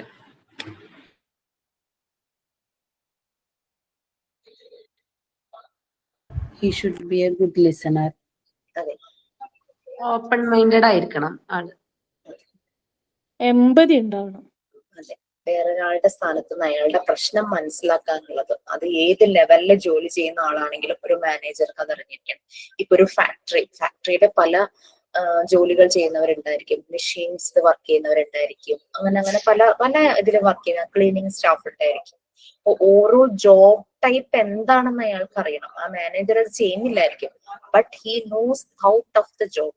അങ്ങനെ ആ ജോലിയുടെ ടഫ്നെസ് അയാൾക്ക് മനസ്സിലാകണം. അതുമൂലം ആളുകൾക്ക് ഉണ്ടാകുന്ന ഹെൽത്ത് ഇഷ്യൂസ് ആണെങ്കിലും മെന്റൽ, അവർക്ക് ഒരു റിഫ്രഷ്മെന്റ് വേണം, അവർക്ക് റിക്രിയേഷൻ വേണം, അവർക്ക് റെസ്റ്റ് വേണം, ഇതെല്ലാം മനസ്സിലാക്കണം. എമ്പതി ഉണ്ടായിരിക്കണം. പിന്നെ ട്രസ്റ്റ് ബിൽഡ് ചെയ്യണം. ആ ഒരു ഇന്റർപേഴ്സണൽ ഒരു സിൻസിയർ അല്ലാത്തൊരു ബന്ധമാണെങ്കിൽ അവിടെ ഒരു ട്രസ്റ്റ് ഇല്ല. അപ്പൊ ഞാൻ വന്നിട്ട് ചുമ്മാ ഇങ്ങനെ ചിരിച്ചു കളിക്കുന്നു, ബട്ട് ഞാനത് സിൻസിയർ ആയിട്ട് ചെയ്യുന്നില്ല, ഫ്രം മൈ ഹാർട്ട് ഞാൻ ചെയ്യുന്നില്ല എന്ന് പറഞ്ഞാൽ അവിടെ ഒരു ഇന്റർപേഴ്സണൽ റിലേഷൻഷിപ്പ് ശരിയായിട്ടുണ്ടാവുന്നില്ല. ഡോണ്ട് ബി നോൺ ജഡ്ജ്മെന്റൽ ആയിരിക്കണം. കമ്മ്യൂണിക്കേഷൻ അത് ഏതാണെങ്കിലും, വെർബൽ ആണെങ്കിലും നോൺ വെർബൽ ആണെങ്കിലും, നമ്മളുടെ നോൺ വെർബൽ ക്യൂസ് നമ്മളുടെ ഫേസിൽ നല്ല പോലെ എക്സ്പ്രസ്ഡ് ആയിരിക്കും അല്ലെ? ഫേസിൽ മാത്രമല്ല, സംടൈംസ് നമ്മൾ കൈകൊണ്ട് കാണിക്കുന്ന ചില ആക്ഷൻസിലും നമ്മൾ അനുഭവിക്കുന്ന ആ ഒരു ബുദ്ധിമുട്ട് നമുക്ക് മനസ്സിലാവും. നമുക്ക് വളരെ അടുപ്പുള്ളവരുടെ നോൺ വെർബൽ ക്യൂസ് നമുക്ക് പെട്ടെന്ന് തിരിച്ചറിയാനായിട്ട് പറ്റും. കുട്ടികളുടെ ആണെങ്കിലും ആ ഒരു അതായത് നമ്മളെ സംസാരിക്കാതെ തന്നെ നമ്മളുടെ വിഷമം പെട്ടെന്ന് ചിലര് കാണുമ്പോൾ ചോദിക്കില്ലേ, ഈ എന്ത് പറ്റി, വല്ലാതെ ഒരു ടയേർഡ് ആയിരിക്കുന്നല്ലോ, എന്തെങ്കിലും ബുദ്ധിമുട്ടുണ്ടോ എന്ന് നമ്മളെ ചില സമയത്ത് കാണുമ്പോൾ ചില ആളുകൾ ചോദിക്കില്ലേ. അത് നമ്മളിലുള്ള നോൺ വെർബൽ, നമ്മൾ കാര്യം പറയാതെ തന്നെ നമ്മളെ മനസ്സിലാക്കുന്നു അവര്. സോ അങ്ങനെ നോൺ വെർബൽ ആയിട്ടുള്ള കാര്യമാണെങ്കിലും അതെല്ലാം മനസ്സിലാക്കണം. ഓക്കെ, പിന്നെ അയാൾ പറയുന്ന കാര്യത്തിന് ഒരു ക്ലാരിറ്റി ഉണ്ടായിരിക്കണം. ഇപ്പോ നമ്മളുടെ പ്ലാറ്റ്ഫോം ഇതാണ്, നെറ്റ്വർക്ക് ഇഷ്യൂ ഉണ്ടാകുമ്പോൾ ചിലപ്പോൾ ഞാൻ പറയുന്നത് നിങ്ങൾക്ക് ഒട്ടും ക്ലിയർ ആവുന്നില്ല. ഈവൻ ദോ നെറ്റ്വർക്ക് നല്ല സ്ട്രോങ് ആണ്, ഞാൻ ഒട്ടും ക്ലാരിറ്റി ഇല്ലാതെ സംസാരിക്കുമ്പോൾ ആ ഒരു ഇന്ററാക്ഷൻ ശരിയാവില്ല, അവിടെ ഒരു ബോണ്ടിങ് അല്ലെങ്കിൽ റാപ്പോ ബിൽഡ് ആവുന്നില്ല. ഓക്കെ, സോ അതാണ് ഇന്റർപേഴ്സണൽ സ്കില്ലിൽ വരുന്നത്. പോസിറ്റീവ് സ്ട്രോക്ക് കൊടുക്കുന്നത് ഇതിൽ വരും അല്ലേ? ആ, തീർച്ചയായിട്ടും. Good listener.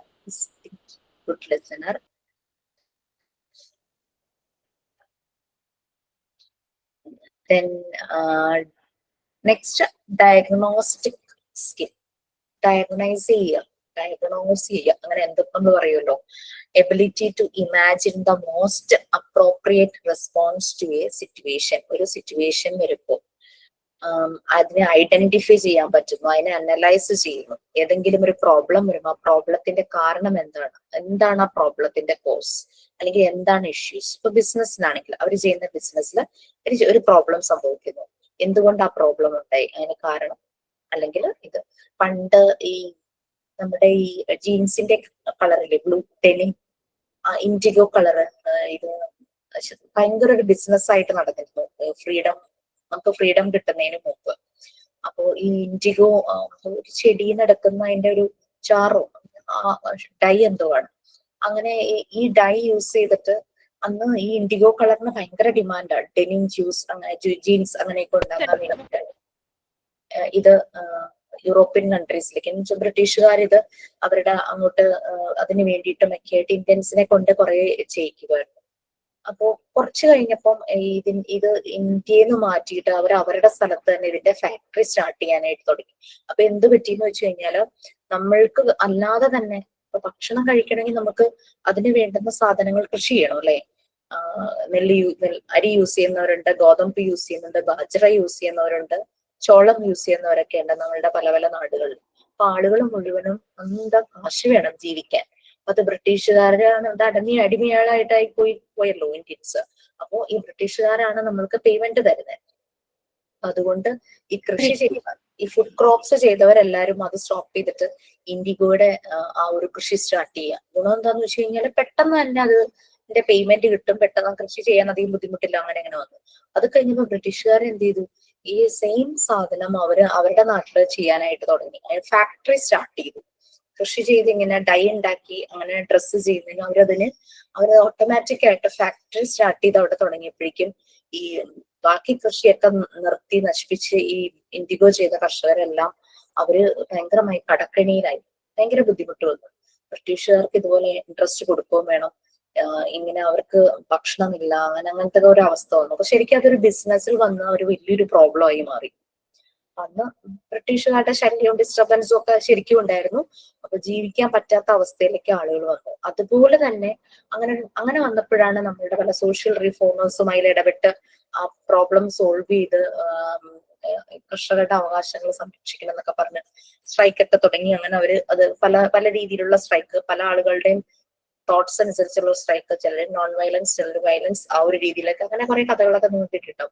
അപ്പൊ ഒരു ബിസിനസ്സിലൊരു പ്രോബ്ലം വരുമ്പോൾ അതിന്റെ കോസ് കണ്ടുപിടിച്ച് അതിനെ അനലൈസ് ചെയ്ത് ഡയഗ്നോസ് ചെയ്ത് അത് സോൾവ് ചെയ്യാനായിട്ടുള്ള ഒരു സ്കില്ലാണ് ഈ ഡയഗ്നോസ്റ്റിക് സ്കിൽ എന്ന് പറയുന്നത്. ഇപ്പൊ ഏതൊരു ബിസിനസ് ആണെങ്കിലും അതിൽ തകർച്ച വരാം. ഗ്രീൻ റെവല്യൂഷൻ, ഇൻഡിഗോ റെവല്യൂഷനോ അങ്ങനെ എന്തോ ആണെന്നാണ് എന്റെ ഒരു ഓർമ്മ. ഗ്രീൻ റെവല്യൂഷൻ, കൃഷി നിർത്തലാക്കി, കൃഷി നഷ്ടപ്പെട്ട അങ്ങനെ എന്തോ ഇൻഡിഗോ റെവല്യൂഷൻ.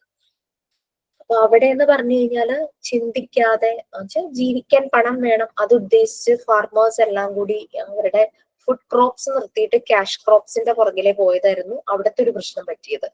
അതുവരെ പിന്നെ റീഹാബിറ്റാറ്റ് ചെയ്ത് അവർക്ക് വേണ്ടിയിട്ട് കുറെ ആളുകൾ ബ്രിട്ടീഷുകാർക്കെതിരെ സ്ട്രൈക്ക് ചെയ്ത് അങ്ങനെ അവരുടെ അവകാശങ്ങളൊക്കെ അതെല്ലാമാണ് ശരിക്കും ഇൻഡിപെൻഡൻസിലേക്ക് ഇന്ത്യയെ കൊണ്ടുപോകാനുള്ള പല റെവല്യൂഷൻസിൽ ഒന്ന്.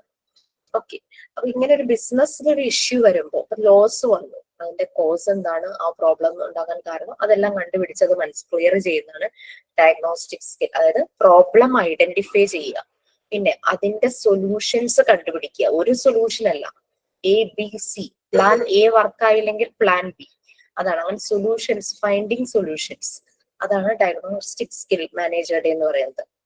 പിന്നെ കിട്ടുന്ന ഓപ്പർച്യൂണിറ്റീസ് എല്ലാം മാക്സിമം യൂട്ടിലൈസ് ചെയ്യുക, അതെല്ലാം ഇതിന്റെ ഭാഗമായിട്ട് വരും.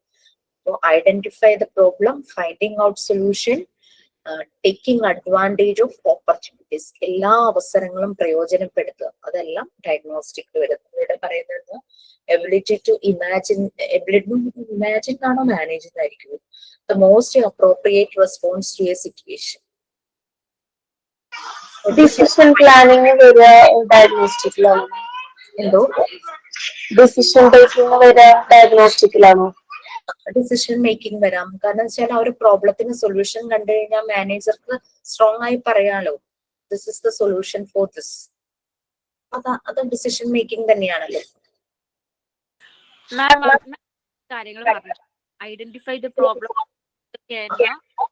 ഐഡന്റിഫൈയിങ് ദ പ്രോബ്ലംസ്, പ്രോബ്ലം എന്താന്ന് ആദ്യം ഐഡന്റിഫൈ ചെയ്യുന്നു, ഫൈൻഡിങ് സൊല്യൂഷൻസ്,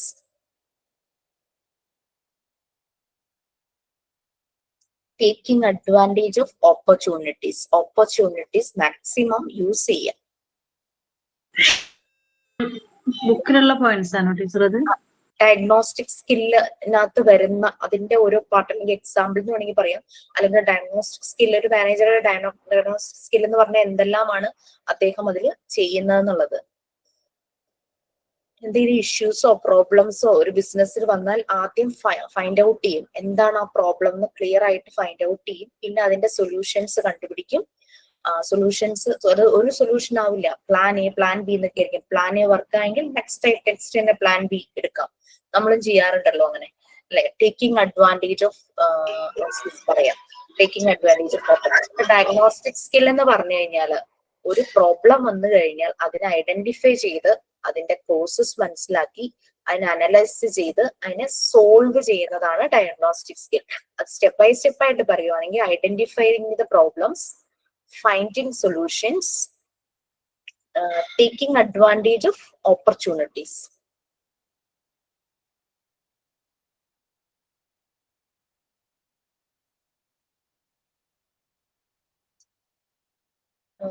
ഇതിനൊരു എക്സാമ്പിൾ പറയുവാണെങ്കിൽ, ഇപ്പൊ ഒരു ഒരു വലിയ ടെക്സ്റ്റൈൽ ഷോപ്പ്, അവിടെ ഒരു മാനേജർ അല്ല ഉണ്ടാവുക അല്ലെ, ഓരോ ഫ്ലോർ ഉണ്ടാവും. സിൽക്ക് സാരീസിന് ഒരു ഫ്ലോർ, ജെൻസിന്റെ സെഷൻ, കിഡ്സിന്റെ സെഷൻ, പിന്നെ എത്നിക്സിന് വേറൊരു സെഷൻ, നമ്മുടെ ട്രഡീഷണൽ ലെഹങ്ക അങ്ങനത്തെ പോലത്തെ ഡ്രസ്സസ് ഉണ്ടാവുമല്ലോ അതിന് വേറൊരു സെഷൻ. അങ്ങനെ കുറെ സെക്ഷൻസ് ഉണ്ടാവും ഒരു വലിയൊരു ടെക്സ്റ്റൈൽ ഷോപ്പിന്. അപ്പോ ഓരോ ഫ്ലോറിനും ചിലപ്പോൾ ഓരോ മാനേജേഴ്സ് ആയിരിക്കും. ഇവരെല്ലാരും കൂടെ സെക്കൻഡ് പോയിന്റ് ഫൈൻഡിങ് സൊല്യൂഷൻസ്, ഇവരെല്ലാരും കൂടെ കൺട്രോൾ ചെയ്യുന്ന ഒരു ഹൈ ലെവലിൽ ഒരു മാനേജർ ഉണ്ടായിരിക്കും. അപ്പൊ ഏതെങ്കിലും ഒരു ഫ്ലോറിലെ അതിന് ഓരോ യൂണിറ്റ് മാനേജർ എന്ന് പറയുന്നതെന്ന് വിചാരിക്കുക. ആ ഒരു യൂണിറ്റ് മാനേജർ ആ ഒരു ഫ്ലോറിലെ സ്റ്റാഫുമായിട്ടുള്ള കമ്മ്യൂണിക്കേഷൻ വളരെ പുവർ ആണെന്ന് മെയിൻ മാനേജർ മനസ്സിലാക്കുവാണ്. അതാണ് അവിടുത്തെ പ്രോബ്ലം എന്ന് വിചാരിക്കുക. ഒരു ടെക്സ്റ്റൈൽ ഷോപ്പിലെ ഒരു ഫ്ലോറിൽ ഇപ്പൊ കിഡ്സ് സെക്ഷൻ ആണെന്ന് വിചാരിക്കുക. കിഡ്സ് സെക്ഷനിലെ ആ ഫ്ലോറിന്റെ മാനേജർ ആ കിഡ്സ് സെക്ഷനിലെ സ്റ്റാഫുമായിട്ടുള്ള ഇന്റർപേഴ്സണൽ റിലേഷൻ അത് അത്ര സുഖമില്ല. അത് നമ്മുടെ ആ ഒരു മാനേജർക്ക് എല്ലാം കൂടെ നോക്കുന്ന മാനേജർക്ക് മനസ്സിലാവുമ്പോ അയാൾ ചെയ്യുന്ന സൗണ്ട് പോയോ? എന്നെ കേൾക്കുന്നില്ലേ? അപ്പൊ ആരൊക്കെ സൗണ്ട് പോയെന്ന് പറയാം, നെറ്റ്വർക്ക് ശരിക്കും. അപ്പൊ ചെയ്യാൻ പറ്റുന്ന സൊല്യൂഷൻസ് എന്താ? ഇന്റർപേഴ്സണൽ സ്കിൽ വളരെ പുവർ ആണ്. അപ്പൊ മെയിൻ മാനേജർ ഈ ഫ്ലോറിലെ മാനേജർ എന്ത് ചെയ്യണം? സൊല്യൂഷൻ കണ്ടുപിടിക്കും നിങ്ങൾ. ഒന്നും കൂടെ ക്വസ്റ്റ്യൻ പറഞ്ഞുതരാമോ? നമുക്കൊരു വലിയൊരു ടെക്സ്റ്റൈൽ ഷോപ്പാണ്. ടെക്സ്റ്റൈൽ ഷോപ്പിന് കുറെ സെഷൻസ് ഉണ്ടല്ലേ, സെക്ഷൻ ആയിട്ടാണ്. ഓരോ ഫ്ലോറിലായിരിക്കാം ചിലപ്പോ. ഒരു ഫ്ലോറിൽ സാരീസ് ആണെങ്കിൽ ഒരു ഫ്ലോറിൽ കിഡ്സിന്റെ, ഒരു ഫ്ലോറിൽ ജെൻസിന്റെ, ഒരു ഫ്ലോറിൽ ചുരിദാർ, അങ്ങനെ എന്തെങ്കിലുമൊക്കെ ആയിരിക്കാം. അപ്പൊ കിഡ്സ് സെക്ഷൻ ഓരോ ഫ്ലോറിലും ഓരോ മാനേജർ ആയിരിക്കും. പറഞ്ഞ പോലെ ഫ്ലോർ മാനേജർ ആയിരിക്കും. ഈ എല്ലാ ഫ്ലോറിലെ മാനേജർമാരെയും കൂടെ സൂപ്പർവൈസ് ചെയ്യുന്ന വേറൊരു വലിയ മാനേജർ ഉണ്ടാവും. അപ്പൊ ഈ കിഡ്സ് സെക്ഷനിലെ ഫ്ലോർ മാനേജറും ആ കിഡ്സ് സെക്ഷനിലെ സ്റ്റാഫുമായിട്ട് ഉള്ള ഇന്റർപേഴ്സണൽ റിലേഷൻ, അതായത് ഇന്ററാക്ഷൻ, കമ്മ്യൂണിക്കേഷൻ അത് വളരെ ലോ ആണ്. നല്ലൊരു ബന്ധമില്ല അവര് തമ്മിൽ. അങ്ങനെ നല്ലൊരു ബന്ധം ഇല്ലെങ്കിൽ അത് സ്റ്റാഫിന്റെ ഔട്ട്പുട്ടിനെ ബാധിക്കും, അവർ ചെയ്യുന്ന ജോബിനെ ബാധിക്കും അല്ലെ. നല്ല രീതിയിൽ അവരോട് പെരുമാറിയില്ലെങ്കിൽ അവർക്ക് വർക്ക് ചെയ്യാനുള്ള അവരുടെ ആ ഒരു എൻവയോൺമെന്റ് വളരെ അത്ര സുഖമുള്ളതാവില്ല. അങ്ങനെ വരുമ്പോ ഈ മെയിൻ മാനേജർ എന്ത് ചെയ്യണം? അതാണ് ആ ടെക്സ്റ്റൈൽ ഷോപ്പിലെ ഇഷ്യൂ, പ്രോബ്ലം എന്ന് വിചാരിക്കുക. നല്ലൊരു ഡയഗ്നോസ്റ്റിക് സ്കില്ലുള്ള മെയിൻ മാനേജർ എങ്ങനെ അത് സോൾവ് ചെയ്യും? വേറെ സെക്ഷനിലേക്ക് ആളെ മാറ്റിയിട്ട് അല്ലെങ്കിൽ അവർക്ക് ട്രെയിനിങ് കൊടുക്കും.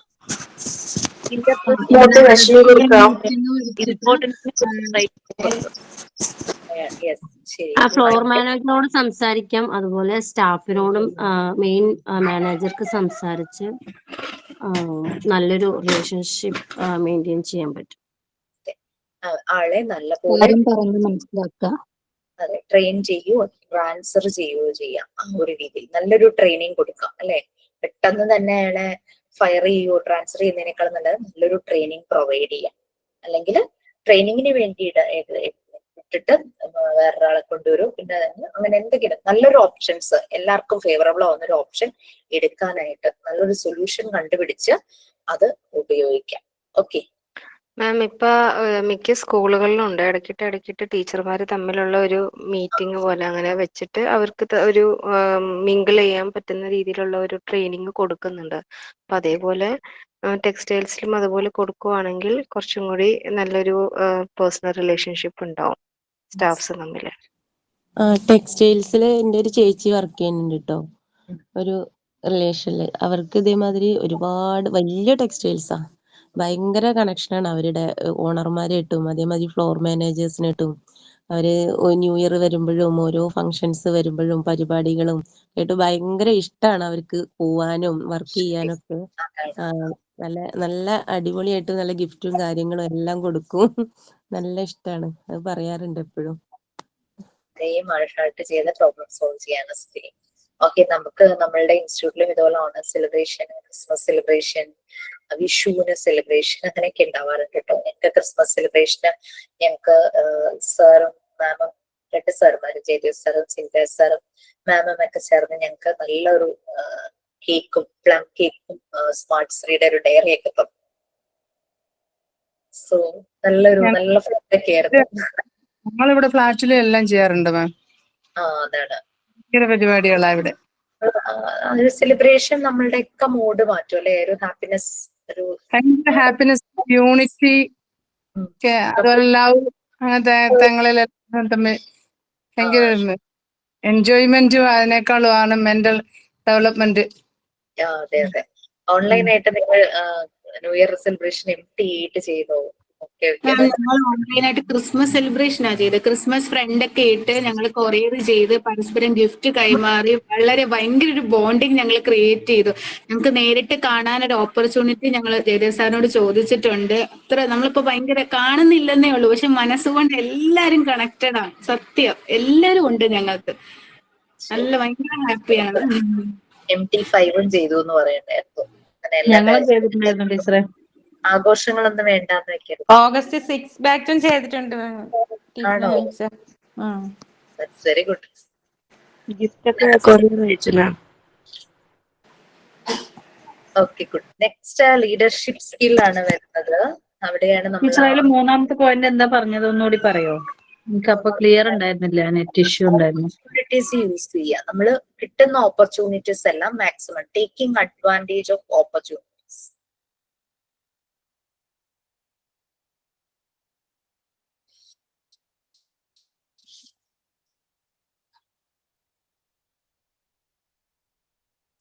Okay, next comes leadership skill അല്ലെ. ലീഡർഷിപ്പിന്റെ കാര്യം നമ്മൾ കുറെ കാര്യങ്ങൾ പറഞ്ഞു, കുട്ടികളുടെ കാര്യങ്ങൾ പറഞ്ഞു.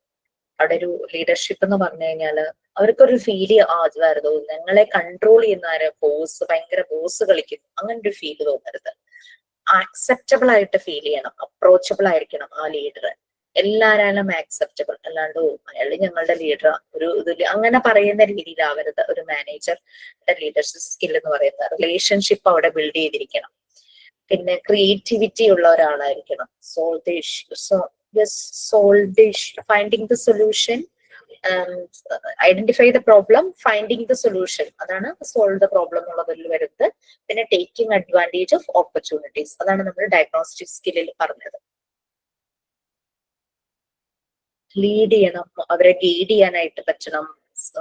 സ്പെസിഫിക് നമുക്ക് ആർക്കും ഒരു അൺഈസിനെസ് ഫീൽ ചെയ്യരുത്, നമ്മളെ ഭരിക്കുവാണെന്നുള്ളൊരു ഫീൽ തോന്നാത്ത രീതിയിലുള്ള ഒരു ലീഡർഷിപ്പ് സ്കില്ല്. ഓക്കെ, അതിലെല്ലാം ഡിസിഷൻ മേക്കിംഗ് വരും. ലീഡർ ചെയ്യേണ്ട കാര്യമാണല്ലോ. 10 പേരുടെ ഗ്രൂപ്പിനെയാണ് ആ ലീഡർ നോക്കുന്നതെങ്കിൽ he has to do many things like decision എടുക്കേണ്ടതായിട്ട് വരും. ആ പൊരുത്തപ്പെട്ടു പോവുക, അഡാപ്റ്റബിലിറ്റി നമ്മൾ പറയില്ലേ, സിറ്റുവേഷൻസുമായിട്ട് പൊരുത്തപ്പെട്ടു പോവുക. പല ചേഞ്ചസ് വന്നാലും, എന്ത് ചേഞ്ചസ് വന്നാലും. പിന്നെ അതുപോലെ ടീം മെമ്പേഴ്സിന് മുമ്പിൽ അയാൾ വളരെ ട്രാൻസ്പെറന്റ് ആയിരിക്കണം. കാരണം ഈ ലീഡർ ആയിരിക്കും ചാനല് ഹയർ അതോറിറ്റീസിലേക്ക് കാര്യങ്ങൾ ടീമിന് പറയാനുള്ളത്.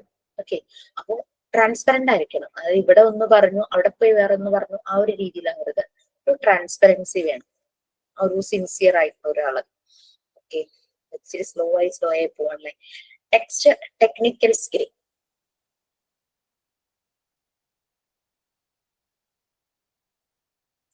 എന്താ ടെക്നിക്കൽ സ്കിൽ എന്ന് പറയുന്നത്?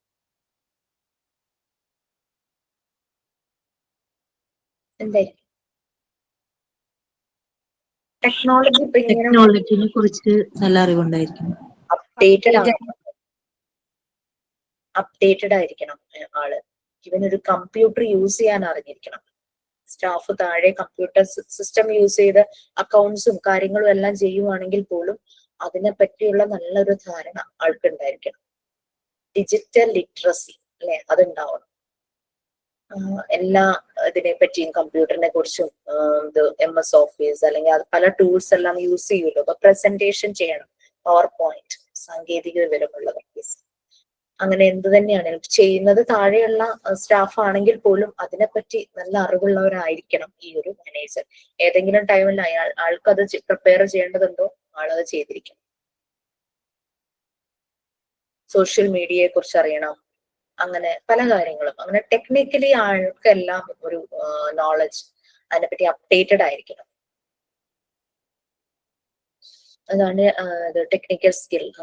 ആ ഒരു ഏത് ഏരിയയിലാണോ വർക്ക് ചെയ്യുന്നത് അതുമായി റിലേറ്റഡ് ആയിട്ട് വരുന്ന എല്ലാ ടെക്നിക്കൽ കാര്യങ്ങളും, കറന്റ് ട്രെൻഡ്സ്. യെസ്, അങ്ങനെയുള്ള കാര്യങ്ങളെല്ലാം അറിഞ്ഞിരിക്കണം. നമ്മൾ ഇനി നെക്സ്റ്റ് എഡ്യൂക്കേഷൻ, ഞാൻ ജസ്റ്റ് ഇൻട്രൊഡക്ഷൻ പറഞ്ഞു നിർത്താം. എഡ്യൂക്കേഷണൽ മാനേജ്മെന്റിലേക്ക് പോവുകയാണ്. നമ്മൾ ഇത്രയും ജനറൽ ആയിട്ട് മാനേജ്മെന്റിന്റെ പല കാര്യങ്ങളും പറഞ്ഞു. മാനേജർ എന്ന് പറഞ്ഞ ആളുടെ റോള്, അയാൾക്ക് എന്തെല്ലാം സ്കിൽസ് ഉണ്ടായിരിക്കണം, അയാൾ എങ്ങനെയായിരിക്കണം, ഒരു പ്രോബ്ലം വരുമ്പോൾ എങ്ങനെ സോൾവ് ചെയ്യണം, സംസാരിക്കുമ്പോൾ കമ്മ്യൂണിക്കേഷൻ എങ്ങനെയായിരിക്കണം, അയാൾ ഒരു ലിസണർ ആയിരിക്കണം, എംപതി ഉണ്ടാവണം, അങ്ങനെ അങ്ങനെ പല കാര്യങ്ങളും പറഞ്ഞു.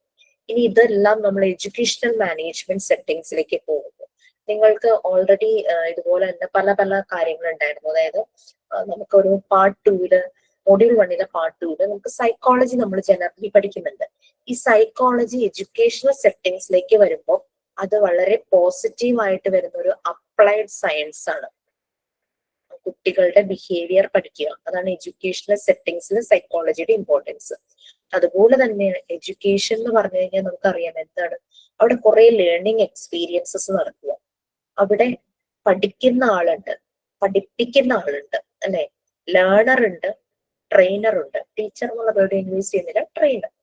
പിന്നെ പഠിക്കുന്ന എൻവയോൺമെന്റ് ഉണ്ട്, അല്ലെ? ലേണിംഗ് എൻവയോൺമെന്റ് ഉണ്ട്. പിന്നെ ആ ഒരു എൻവയോൺമെന്റിൽ ട്രെയിനറും ഈ ലേണറും കൂടെ ചേരുമ്പോൾ പല കാര്യങ്ങളും എക്സ്പീരിയൻസ് ചെയ്യുന്നു. That is learning experiences. Okay, അവിടെ ഇത്രയും ഒരു ഇൻഡിവിജ്വൽസിന്റെ, അതായത് ഇപ്പൊ 20 കുട്ടികളും ഒരു ട്രെയിനറും ആണെന്ന് വിചാരിക്കുക. ഈ 21 ആളുകളുടെ ഇൻഡിവിജ്വൽസിന്റെ തോട്ട് പ്രോസസ് ഡിഫറെന്റ് ആയിരിക്കും, യുണീക്ക് ആയിരിക്കും. അവരുടെ നോളജ് പരസ്പരം ഷെയർ ചെയ്യുന്നു, വാല്യൂസ് പരസ്പരം ഷെയർ ചെയ്യുന്നു, ആറ്റിറ്റ്യൂഡ്സ്, സ്കിൽസ് ഇതെല്ലാം ഷെയർ ചെയ്യുന്നു. അപ്പൊ എഡ്യൂക്കേഷണൽ മാനേജ്മെന്റില് മാനേജ്മെന്റ് സെറ്റിംഗ്സിൽ ഈ ലേണിംഗ് എക്സ്പീരിയൻസസ് കുട്ടികളിലേക്ക് പ്രൊവൈഡ് ചെയ്യുന്ന ആ ഒരു സീരീസ് ഓഫ് ആക്ഷൻസ് നടക്കുന്ന ഒരു സ്ഥലമാണ് എഡ്യൂക്കേഷണൽ മാനേജ്മെന്റ് എന്ന് പറയുന്നത്. ഒരു പ്രൊഡക്റ്റീവ് ആയിട്ടുള്ള ഒരു സൊസൈറ്റിയെ ജനറേറ്റ് ചെയ്തെടുക്കുക എന്നുള്ളതാണ് എഡ്യൂക്കേഷണൽ മാനേജ്മെന്റിന്റെ മെയിൻ ഗോൾ എന്ന് പറയുന്നത്. കുട്ടികളെ നമ്മൾ ട്രെയിൻ ചെയ്ത് സൊസൈറ്റിക്ക് ആവശ്യമുള്ള, സൊസൈറ്റിക്ക് പ്രൊഡക്റ്റീവായ ആളുകൾ, അതായത് യൂസ്ഫുൾ ആയിട്ടുള്ള ആളുകളാക്കി മാറ്റുന്നു. സൊസൈറ്റിക്ക് വേണ്ടിയിട്ട് പ്രൊഡക്റ്റീവായിട്ട് കാര്യങ്ങൾ ചെയ്യുന്ന ഒരു ഗ്രൂപ്പിനെ ഉണ്ടാക്കിയെടുക്കുക എന്നുള്ളതാണ് എഡ്യൂക്കേഷന്റെ ഉദ്ദേശം. സോ അത് ത്രൂ അത് മാനേജ് ചെയ്യുന്നത്, അതാണ് നമ്മൾ എഡ്യൂക്കേഷണൽ മാനേജ്മെന്റ് പറയുന്നത്. അവിടെ കുറെ പ്രോസസ് നടക്കുന്നു. നമ്മൾ ജനറലി പറഞ്ഞ പല കാര്യങ്ങളും എഡ്യൂക്കേഷണൽ മാനേജ്മെന്റിൽ വരുന്നുണ്ട്. ഓക്കെ, അപ്പൊ നമുക്ക് നെക്സ്റ്റ് ക്ലാസ്സിൽ ചെയ്യാം. ഓക്കെ, സോ നെക്സ്റ്റ് വീക്ക് കാണാം. Thank you ma'am. ഡൗട്ട് പറഞ്ഞു ma'am. Thank you ma'am. Thank you. ഈ ഇന്റേൺഷിപ്പിന് നമ്മൾ പോവില്ലേ? അപ്പൊ നമ്മുടെ സ്കൂളിൽ നിന്നും ഒരു ID കാർഡ് നമുക്ക് ഉണ്ടെങ്കിലല്ലേ നമ്മള് ഇപ്പൊ ഏത് സ്ഥാപനത്തിൽ നിന്നാണ് വന്നതെന്നുള്ളതിന് ഒരു ID കാർഡ് വേണ്ടേ? അതൊരു അത് നമുക്ക് കിട്ടാനുള്ള സാധ്യതയുണ്ടോ? നമ്മളിപ്പോ എവിടെയെങ്കിലുമൊക്കെ പോയിട്ട് ജസ്റ്റ് കയറിപ്പോയി ചോദിക്കണതും നമുക്കൊരു ഐഡന്റിറ്റി കാർഡ് ഉണ്ടെങ്കിൽ അത് നമുക്കൊരു പ്രൂഫ് അല്ലേ നമ്മൾക്ക്? സാധാരണ ഇന്റേൺഷിപ്പിന് തരുന്നത് നമ്മുടെ ഇൻസ്റ്റിറ്റ്യൂട്ടിൽ നിന്ന് ഒരു ലെറ്റർ തരാറുണ്ട്, ഓഫർ ലെറ്റർ. അപ്പൊ നമ്മളുടെ എല്ലാ ട്രെയിനീസും അത് എല്ലാം കഴിഞ്ഞിട്ടല്ലേ ടീച്ചർ തരിക? കോഴ്സ് കഴിഞ്ഞിട്ട്? അത് വേറെ, അതല്ല. നമ്മളുടെ ട്രെയിനീസ് ചെയ്യുന്നതിനനുസരിച്ച് അവർ ചെയ്യാൻ ഉദ്ദേശിക്കുന്ന ഇൻസ്റ്റിറ്റ്യൂട്ടിൽ പോയെന്ന് ചോദിക്കും. ഒരു ഓക്കെ പെർമിറ്റ് ചെയ്യുവാണെങ്കിൽ അപ്പൊ തന്നെ ആ സ്കൂളിന്റെ അഡ്രസ്സ് വെച്ചിട്ട് നിങ്ങൾ ഇൻസ്റ്റിറ്റ്യൂട്ടിൽ ഒരു അഡ്മിനിസ്ട്രേഷൻ സെഷനിൽ കോണ്ടാക്ട് ചെയ്യാറില്ലേ പല കാര്യങ്ങൾക്കും? അവരെ കോണ്ടാക്ട് ചെയ്യുമ്പോൾ ആ ഒരു നമ്മളുടെ ഇൻസ്റ്റിറ്റ്യൂട്ടിന്റെ ലെറ്റർ ഹെഡിൽ ആ ഒരു ഇൻസ്റ്റിറ്റ്യൂഷന്റെ ഹെഡ് ഓഫ് ദ ഇൻസ്റ്റിറ്റ്യൂഷന് റിക്വസ്റ്റ് ചെയ്തുകൊണ്ട് നമ്മളുടെ ഈ ട്രെയിനിയെ അവിടെ ഇന്റേൺഷിപ്പ് ചെയ്യാൻ അല്ലെങ്കിൽ ടീച്ചിങ് പ്രാക്ടീസ് ചെയ്യാൻ പെർമിറ്റ് ചെയ്യണം എന്നുള്ള രീതിയിൽ ഒരു ഒഫീഷ്യൽ ലെറ്റർ വരും. അത് പിന്നെ കാണിച്ചാൽ മതി. അങ്ങനെയാണ് നമ്മുടെ എല്ലാ ട്രെയിനീസും. മറ്റുള്ള സ്ഥാപനങ്ങളിലൊക്കെ കുട്ടികള് ഇങ്ങനെ ID കാർഡൊക്കെ കൊണ്ട് പോണെന്ന് പറയുന്നുണ്ടോ? അതുകൊണ്ട് ചോദിച്ചാൽ. മനസ്സിലായി. ഞങ്ങൾ പഠിക്കുമ്പോഴും ഞങ്ങൾക്ക് ഇതുപോലെ ലെറ്റർ പ്രൊവൈഡ് ചെയ്യുമായിരുന്നു കേട്ടോ. ഞാൻ ആദ്യം പോയി ആ ഇൻസ്റ്റിറ്റ്യൂട്ടിൽ ചോദിച്ചു. ഇതൊന്നുമില്ലാതെ നമ്മൾ പോകുമ്പോ നമ്മൾക്കൊരു വില ഉണ്ടാവില്ല, പിന്നെ അങ്ങനെയൊക്കെ പറയുന്നുണ്ടായിരുന്നു, അതുകൊണ്ട് ചോദിച്ചത്. മാം, നമുക്ക് നമ്മുടെ ഇൻസ്റ്റിറ്റ്യൂട്ടിന്റെ ലെറ്റർ ഹെഡിലാണല്ലോ ഈ ലെറ്റർ തരുന്നത്. അപ്പൊ അത് തന്നെ നമുക്ക് ഒരു ID പ്രൂഫ് പോലെയാണ്. നമ്മൾക്ക് അങ്ങനെ ലെറ്റർ ഹെഡ് കിട്ടില്ല ഒരു ഇൻസ്റ്റിറ്റ്യൂട്ടിൽ നിന്ന്.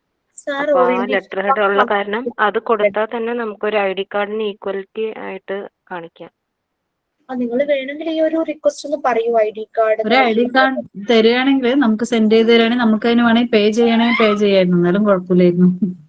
അതൊന്ന് ആ ഒരു നമ്പറിൽ വിളിച്ച് അല്ലെങ്കിൽ ജയദേവ് സാറിന് നേരിട്ട് വിളിച്ചോ എന്ന് പറഞ്ഞാലും മതി. ഞങ്ങളുടെ ഒരു കൺസേൺ ഞാൻ പേഴ്സണലി അറിയിക്കാം. നിങ്ങളുടെ ഭാഗത്തു നിന്ന് ചെയ്യുമ്പോഴേക്കും ഓക്കെ ആയിരിക്കും. മാം അതുപോലെ ഇപ്പോ ഇന്റേൺഷിപ്പിന്റെ കാര്യം പറഞ്ഞുകൊണ്ട് ചോദിക്കുകയാണ്.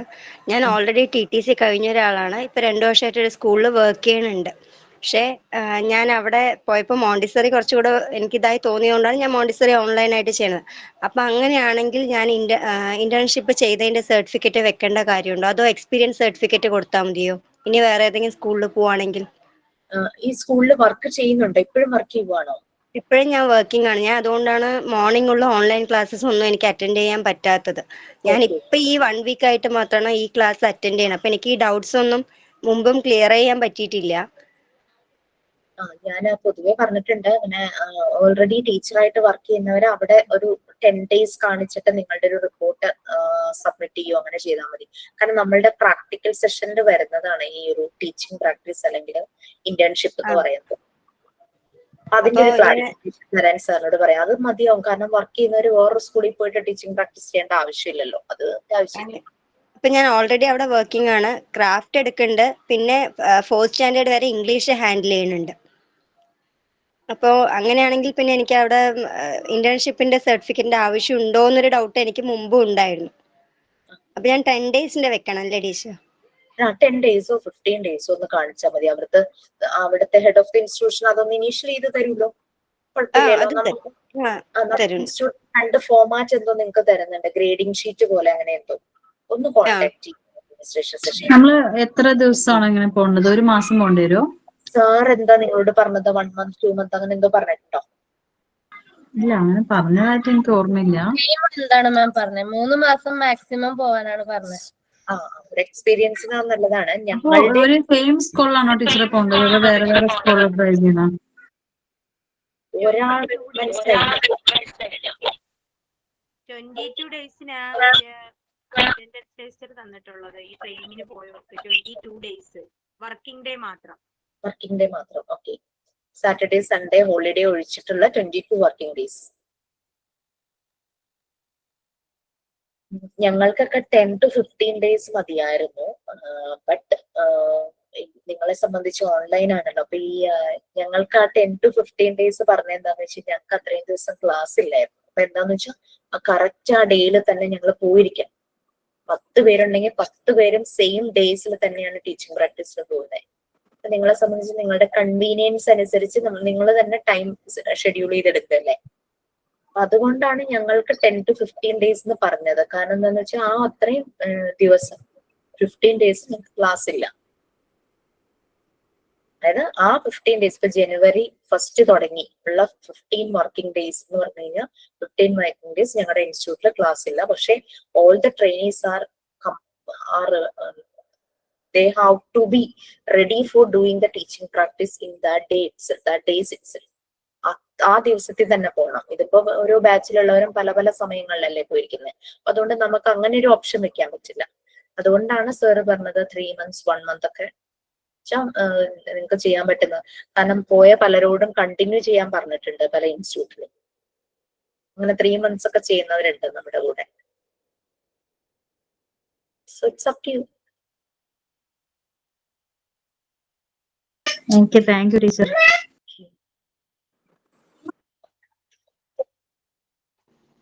മിസ്, ഞാൻ പ്രവീൺ. ഞാൻ MD 6 ഓഗസ്റ്റ് ബാച്ചാണ്. ഞാൻ ഒരു ഗവൺമെന്റ് സ്കൂളിൽ പ്രീ പ്രൈമറി ടീച്ചറായിട്ട് വർക്ക് ചെയ്യുന്നുണ്ട്.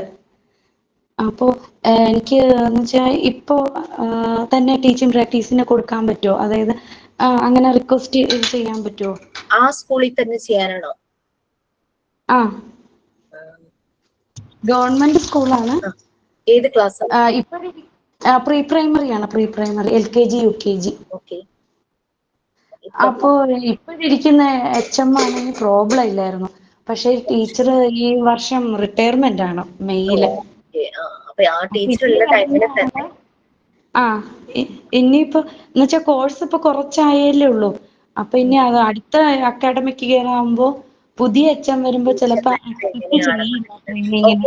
അങ്ങനെയാണെങ്കിൽ ചെയ്തോളൂ. കാരണം ഞാൻ അങ്ങനെ പറയാൻ കാരണം എന്താന്ന് വെച്ച് കഴിഞ്ഞാല് നമ്മുടെ മോണ്ടിസോറി മെത്തേഡ് ഒക്കെ ആയി കഴിയുമ്പോൾ നിങ്ങളൊന്ന് നല്ല പോലെ മൗൾഡ് ആവും. അപ്പൊ അതൊക്കെ കുട്ടികളിലേക്ക് കൊടുക്കാനായിട്ട് പറ്റുന്നുണ്ടോ? പ്രവീൺ ഓൾറെഡി അവിടെ വർക്ക് ചെയ്യുന്നതാണല്ലോ, അപ്പൊ കിട്ടുന്നതെല്ലാം കുട്ടികൾക്ക് അപ്ലൈ ചെയ്യാനായിട്ട് പറ്റും. ഇപ്പൊ അയാള് കംഫർട്ടബിൾ ആയിട്ട് ഫീൽ ചെയ്യുന്നെങ്കിൽ ആ ഒരു ടൈം എടുത്തിട്ട് ഇത്ര ദിവസം ചെയ്തു അങ്ങനെയുള്ള രീതിയിൽ അവിടെ നിന്ന് HMന്റെ അടുത്ത് നിന്ന് സർട്ടിഫിക്കറ്റ് വാങ്ങും. ഞാൻ പറയാൻ ടീച്ചിങ് പ്രാക്ടീസ് ചെയ്യാൻ ഞാൻ എപ്പോഴും നമ്മുടെ ഒരു മിഡ് ടേം ആകുമ്പോൾ പറയുന്നത് എന്താണെന്ന് വെച്ചാൽ നമ്മൾ കുറെ ആക്ടിവിറ്റീസ് എല്ലാം പഠിക്കും. മോണ്ടിസോറി മെത്തേഡ് എന്താന്നൊക്കെ അറിഞ്ഞു വരും. അപ്പൊ അങ്ങനെ നമുക്ക് അതൊരു ആപ്ലിക്കേഷൻ ലെവലിൽ ചെയ്യാനായിട്ട് പറ്റുന്നതുകൊണ്ടാണ് ഞാൻ ടീച്ചിങ് പ്രാക്ടീസിന്റെ കാര്യം ആ ഒരു ടൈം പറഞ്ഞത്. ഞാനും ഇപ്പൊ അങ്ങനെ ചെയ്യാമെന്നാ കരുതിയ, പക്ഷെ ഇപ്പൊ HM ഇങ്ങനെ റിട്ടയർമെന്റ് ആവുമെന്ന് പറഞ്ഞപ്പോ ഒരു പേടിയാ. ഇനി ഇവിടെ അനുവദിച്ചില്ലെങ്കിലോ എന്നുള്ള ഒരു ടെൻഷൻ. അന്യ വരുന്ന ആള് നമ്മളോട് എങ്ങനെ ആയിരിക്കും എന്നറിയില്ലല്ലോ. ശരി, ചെയ്തോളൂ. ചെയ്തിട്ട് എന്തായാലും ടീച്ചറായി വർക്ക് ചെയ്യുന്ന ഒരാളല്ലേ, അപ്പൊ അത് നെക്സ്റ്റ് അക്കാദമിക് ഇയർ ആകുമ്പോഴേക്കും മോണ്ടിസോറി മെത്തേഡ് ഒക്കെ അപ്ലൈ ചെയ്യാനായിട്ട് പറ്റുമല്ലോ. ഇപ്പൊ അങ്ങനെ ആക്കി വെച്ചോളൂ. മാം ഒരു ഡൗട്ട് ഉണ്ടായിരുന്നു, ചോദിക്കാൻ വേണ്ടിട്ടായിരുന്നേ. നമുക്ക് ഈ റെക്കോർഡ് റൈറ്റിംഗ് ഒക്കെ എപ്പോഴാണ് കംപ്ലീറ്റ് ആക്കേണ്ടത്? ഏത് ബാച്ച്? MT മോണ്ടിസോറിയുടെ എനിക്ക് ആ നമ്പർ പറഞ്ഞാലേ. ജൂലൈ 25. 5. നിങ്ങളോട് ഏത് റെക്കോർഡ് വരെയും പറഞ്ഞിട്ടുണ്ട്? ഞാനാണോ പറഞ്ഞത്? ഞാനാണോ റെക്കോർഡ് ഡീറ്റെയിൽസ് തന്നെ? അറിഞ്ഞൂടാ, തോന്നുന്നു മിസ്സാന്ന് തോന്നുന്നു തന്നത്. ഞാൻ ഓൺലൈൻ ക്ലാസ് ഒന്നും അറ്റൻഡ് ചെയ്യാറില്ല മിസ്. ഏതാ? അല്ല മാം, അപർണ മിസ് ആണ് തന്നത്. MT5 ആണെങ്കിൽ തേർഡ് റെക്കോർഡ് ജനുവരി 13 തേർഡ് റെക്കോർഡ് കംപ്ലീറ്റ് ചെയ്യാൻ പറഞ്ഞിട്ടുണ്ട്. ഫസ്റ്റും സെക്കൻഡ് കഴിഞ്ഞു. തേർഡ് റെക്കോർഡ് ജനുവരി 13 കംപ്ലീറ്റ് ചെയ്യണം എന്ന് പറഞ്ഞിട്ടുണ്ട്. Okay okay. അതെന്റെ കൈക്ക് വയ്യായതുകൊണ്ട് റെക്കോർഡ് റൈറ്റിംഗ് കുറച്ച് എഴുതി വെച്ചിട്ടുള്ളായിരുന്നേ, അതായിരുന്നു. മാമിന്റെ ക്ലാസ്സിൽ കയറാറില്ല? ഇല്ലല്ല, ഞാൻ വർക്ക് ചെയ്യുവാണ്, അപ്പൊ എനിക്ക് പറ്റുന്നില്ല ഒട്ടും. ശരി, ഞാൻ അപർണ മിസ്സിന്റെ അടുത്തൊന്ന് പറഞ്ഞേക്കാം. Okay okay okay, thank you മാം.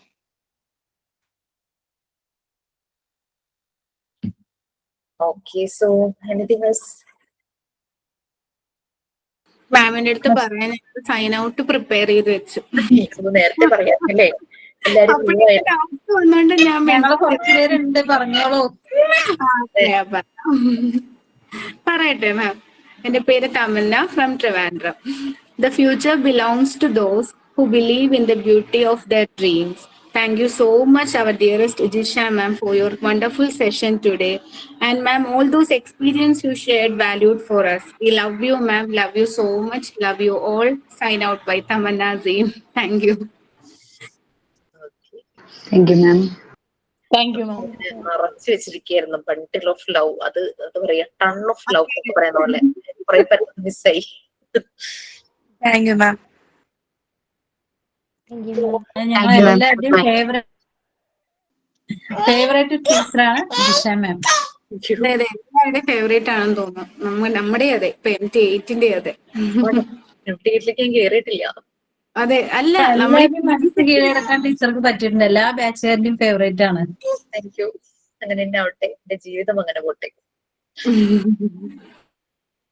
എന്നോട് ആരോ പേഴ്സണലി എന്റെ ഫോൺ നമ്പർ ചോദിച്ചിട്ടുണ്ടായിരുന്നേ. ആക്ച്വലി നമുക്ക് ഇൻസ്റ്റിറ്റ്യൂട്ടിൽ നിന്ന് ഇൻസ്ട്രക്ഷൻസ് ഉണ്ട് പേഴ്സണൽ നമ്പർ കൊടുക്കണ്ടെന്ന്. വാട്ട് ഹാപ്പൻസ്, ഫസ്റ്റ് 2 ബാച്ചിന് ഞങ്ങളുടെ നമ്പർ ഓഫീസിൽ നിന്ന് ഇങ്ങനെ കൊടുത്തു. അപ്പം വേറെ ഒന്നുമല്ല, മാം ഒക്കെ പറയുന്നത് വെച്ചാൽ ടീച്ചർമാർക്ക് ഇത്തിരി പേഴ്സണൽ ടൈം ഒക്കെ ഉള്ളതല്ലേ, ഇപ്പൊ എല്ലാരും ഇങ്ങനെ അവർ വിളിച്ചുകൊണ്ടൊക്കെ ഉണ്ടെന്നൊക്കെ. But I will give you my number. ഇപ്പോഴല്ല, ലാസ്റ്റ് കോഴ്സ് ഒക്കെ തീരുന്ന സമയത്ത് അത് കഴിഞ്ഞിട്ട് കിട്ടിയിട്ട് എന്താ മിസ്സേ കാര്യം? ഞങ്ങൾക്ക് ഒരു ഡൗട്ടും ചോദിച്ചിട്ട്. അത് ശരിയാണ്. ഞങ്ങൾക്ക് ഡൗട്ട് എന്തറിഞ്ഞോ, പറയണമെന്നുണ്ടെങ്കിൽ എക്സാമിനെ കുറിച്ചുള്ള ഡൗട്ട് ഇതിപ്പോ ഞാനാണ് ടീച്ചറുടെ അടുത്ത് നമ്പർ ചോദിക്കണമെന്നുണ്ടെങ്കിൽ ഫാക്കൽറ്റി ആണെന്നല്ലോ പറയാ, ഫാക്കൽറ്റി എന്നല്ലേ പറയാ നമ്മള് മോണ്ടിസോറിയിലെ ടീച്ചേഴ്സിനെ.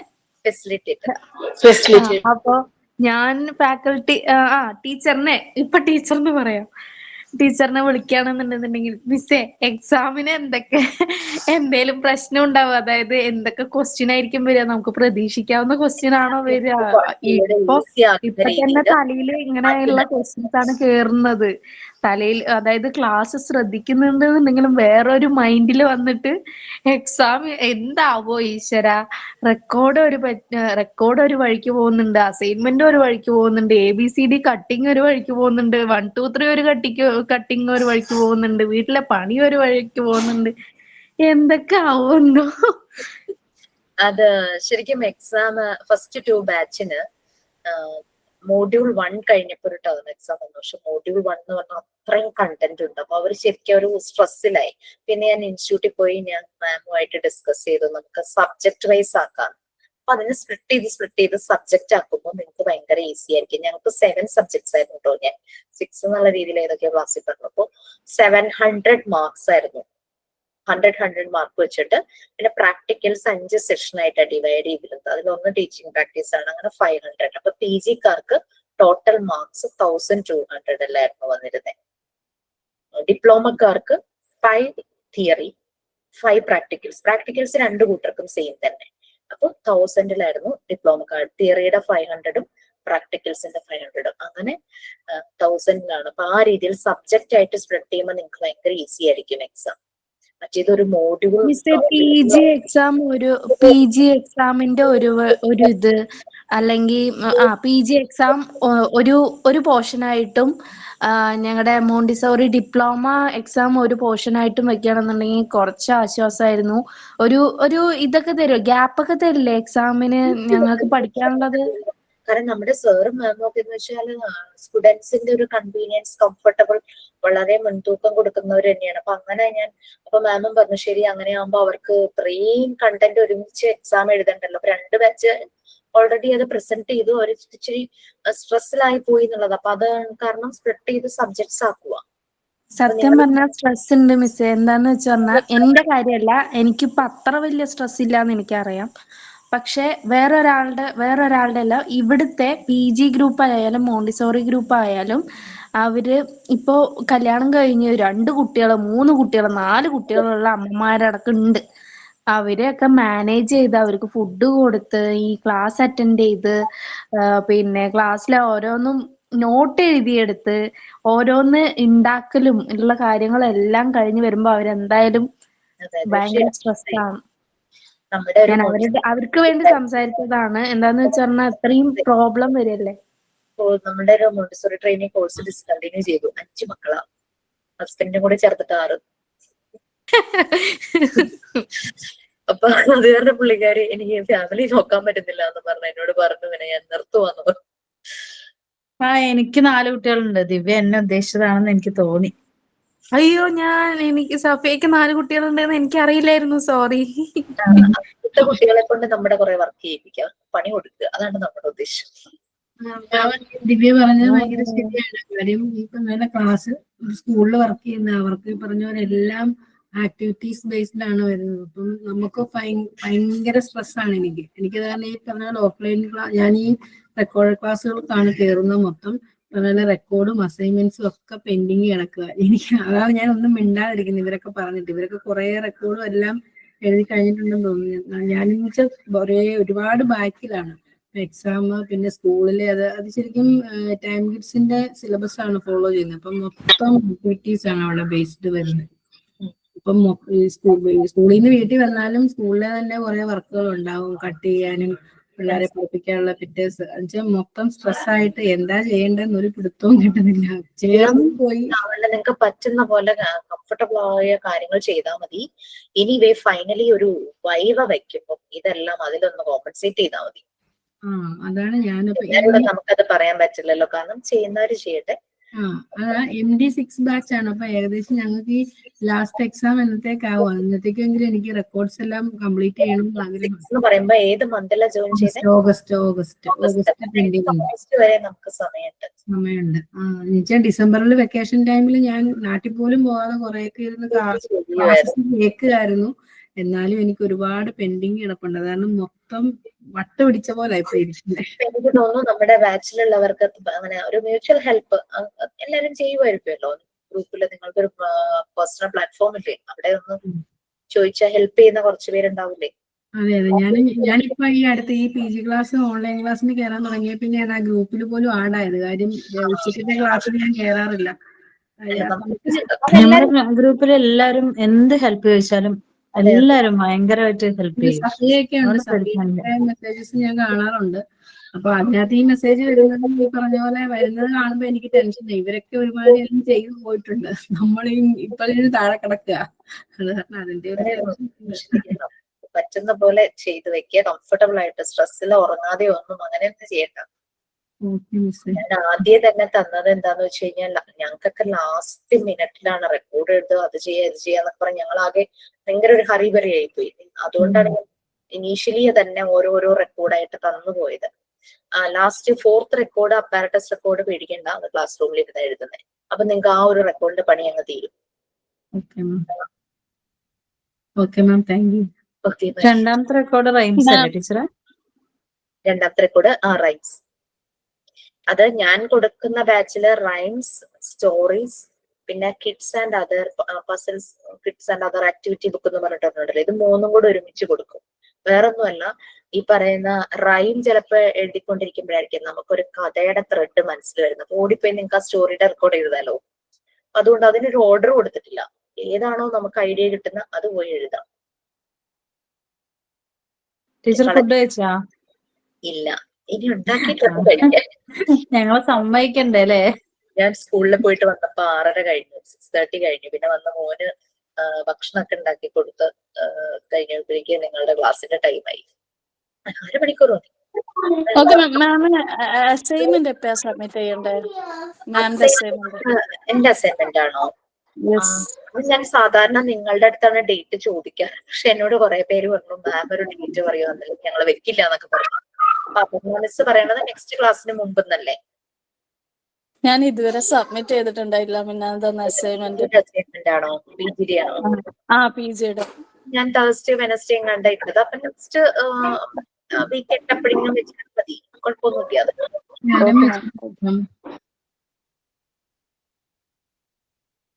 Okay ma'am, thank U. Thank you for your wonderful class. Thank you. Thank you, ma'am. Thank you, ma'am, for a wonderful class. Thank you. Bye. ടീച്ചറെ പോലെ ടീച്ചർ മാത്രമേ ഉള്ളൂ, വേറെ ആരുമില്ല. എല്ലാരും ആ സമയം കഴിഞ്ഞാൽ പെട്ടെന്ന് പോകും. എല്ലാവർക്കും ബിസി അല്ലേ? ടീച്ചർ എല്ലാരും പോണ നോക്കിയിട്ടേ പോകുള്ളൂ. എപ്പോഴും പറയും ഞങ്ങളുടെ ക്ലാസ്സിൽ അടുത്ത ടൈമില് ക്ലാസ് ഉണ്ടാവും. ചിലപ്പോ 1 മണിക്കൊക്കെ ക്ലാസ് കഴിഞ്ഞ് 1:15 വരെയൊക്കെ ചിലപ്പോ നോക്കും. പിന്നെ 1:30 ക്ലാസ് ഉള്ളൂ. അപ്പൊ ഞാൻ ഓടിപ്പോവും. മറ്റവർക്ക് ഞങ്ങളുടെ ക്ലാസ്സിൽ എപ്പോഴും ടീച്ചർ ക്ലാസ് കഴിഞ്ഞിട്ട് ഒരു 5 മിനിറ്റ് ഒക്കെ കഴിഞ്ഞിട്ടേ പോവാറുള്ളൂ. മാം പോകുന്ന നേരമാണോ റെക്കോർഡ് ഓഫ് ആക്കുന്നേ? റെക്കോർഡ് ആക്ച്വലി ഞാനല്ല ഹോസ്റ്റ്, നമ്മുടെ റിജു ആണ്. അപ്പൊ റിജുയ്ക്ക് ഇതിന് പാരലലി വേറെ ക്ലാസ് ഉള്ളത് കാരണം റിജു എനിക്ക് നമ്മളുടെ റെക്കോർഡ് ഓൺ ചെയ്ത് വെച്ചിട്ട് മറ്റേ ക്ലാസ്സിലേക്ക് അവരെ ഹെൽപ്പ് ചെയ്യാൻ, ടെക്നിക്കലി ഹെൽപ്പ് ചെയ്യാനായിട്ട്, ടെക്നിക്കൽ സപ്പോർട്ട് ആട്ടോ റിജു, ടെക്നിക്കലി ഹെൽപ്പ് ചെയ്യാനായിട്ട് പോകും. അപ്പൊ റിജു ലെഫ്റ്റ് ആയിട്ട് അങ്ങ് പോകും. റിജു ലെഫ്റ്റ് ആയിട്ട് പോകുമ്പോ റെക്കോർഡിംഗ് അവിടെ ഓൺ ആയിട്ട് കിടന്നോളൂ. നമ്മൾ ഇറങ്ങുമ്പോഴേ ഉറപ്പാവുള്ളൂ. ഇതൊക്കെ റെക്കോർഡിംഗ്, ഈ പറഞ്ഞതെല്ലാം റെക്കോർഡിംഗില്ല അല്ലേ? ലാസ്റ്റ് കട്ട് ചെയ്യുന്നുണ്ടല്ലോ മാം. ലാസ്റ്റ് കട്ട് ചെയ്യുന്നുണ്ടല്ലോ, ലാസ്റ്റ് നമ്മൾ ആവശ്യമില്ലാത്ത കാര്യങ്ങൾ. അത് ചിലപ്പോ അവര് സെൻഡ് ചെയ്യുമ്പോ കട്ട് ചെയ്യുമായിരിക്കും. എന്നാലും എല്ലാരും സൂക്ഷിക്കുക, റെക്കോർഡിംഗ് ആണ്. പിന്നെ മാം ഞാൻ MT7 ആണ്. ഞാനിപ്പോ ഇന്ന് അഡ്മിനിസ്ട്രേഷനിൽ വിളിച്ച് ചോദിച്ചിട്ടുണ്ടായിരുന്നു. ഞാൻ പറഞ്ഞിരുന്നല്ലോ ഞാൻ അബ്രോഡ് പോകുന്നതായിരുന്നു ഇന്റേൺഷിപ്പിന്റെ. അപ്പൊ ചോദിച്ചു മാം ഓക്കെ പറഞ്ഞോന്ന് ചോദിച്ചു ഇന്റേൺഷിപ്പ് ചെയ്യാനായിട്ട്. അപ്പൊ ഞാൻ പറഞ്ഞു ജിഷ മാമിനോട് ചോദിച്ചു. അപ്പൊ ജിഷ മാം ഓഫീസിൽ സംസാരിക്കാനാണ് പറഞ്ഞത്. അപ്പൊ അവർ പറഞ്ഞു തരാമെന്ന് പറഞ്ഞിട്ടുണ്ട്. എവിടേക്ക് പോവാൻ? ഞാൻ സൗദി. അതെ. ഫൈൻഡ് ഔട്ട് ചെയ്തോട്ടെ ma'am? Yes please. Okay, thank you ma'am. Record class കേൾക്കുന്നവർക്ക് ചിലപ്പോ ഒരു ബോറടി ആയിരിക്കും നമ്മളുടെ വർത്താനം. സ്കിപ്പ് ചെയ്തൊക്കെ അവർ കാണേണ്ടവരില്ലേ? Okay, by.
ഷെറിനെ ഞാൻ വിളിച്ചത് ഷെറിന് ഉറങ്ങാൻ കിടന്നോ?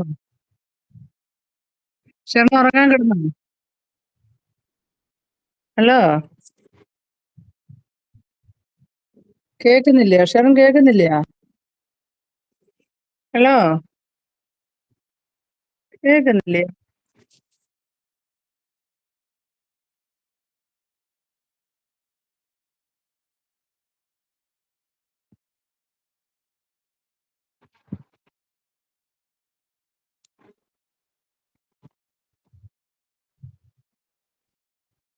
കേൾക്കുന്നില്ലേ ഷെറിനെ?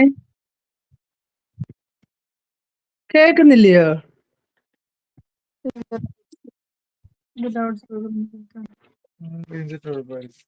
റേഞ്ചിന്റെ കുഴപ്പമാണോ?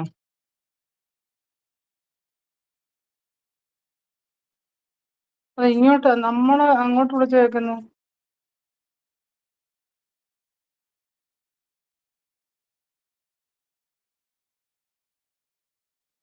കേൾക്കുന്നില്ലായിരുന്നോ? എന്ത് പറ്റിയെന്ന് അറിയത്തില്ല. എനിക്ക് ഞാൻ ഹലോ ഹലോ എന്ന് ഞാൻ പറയുന്നു. ഷെറിൻ പറയുന്നതെല്ലാം ഞാൻ കേൾക്കുന്നുണ്ടായിരുന്നു. ഇങ്ങോട്ടൊന്ന് വിളിച്ച് നോക്ക്, ടൈം ഉണ്ടെങ്കിൽ, ഉറങ്ങാൻ കിടന്നില്ലെങ്കിൽ. അപ്പൊ കേൾക്കുന്നോന്നില്ലയോ എന്നറിയാം.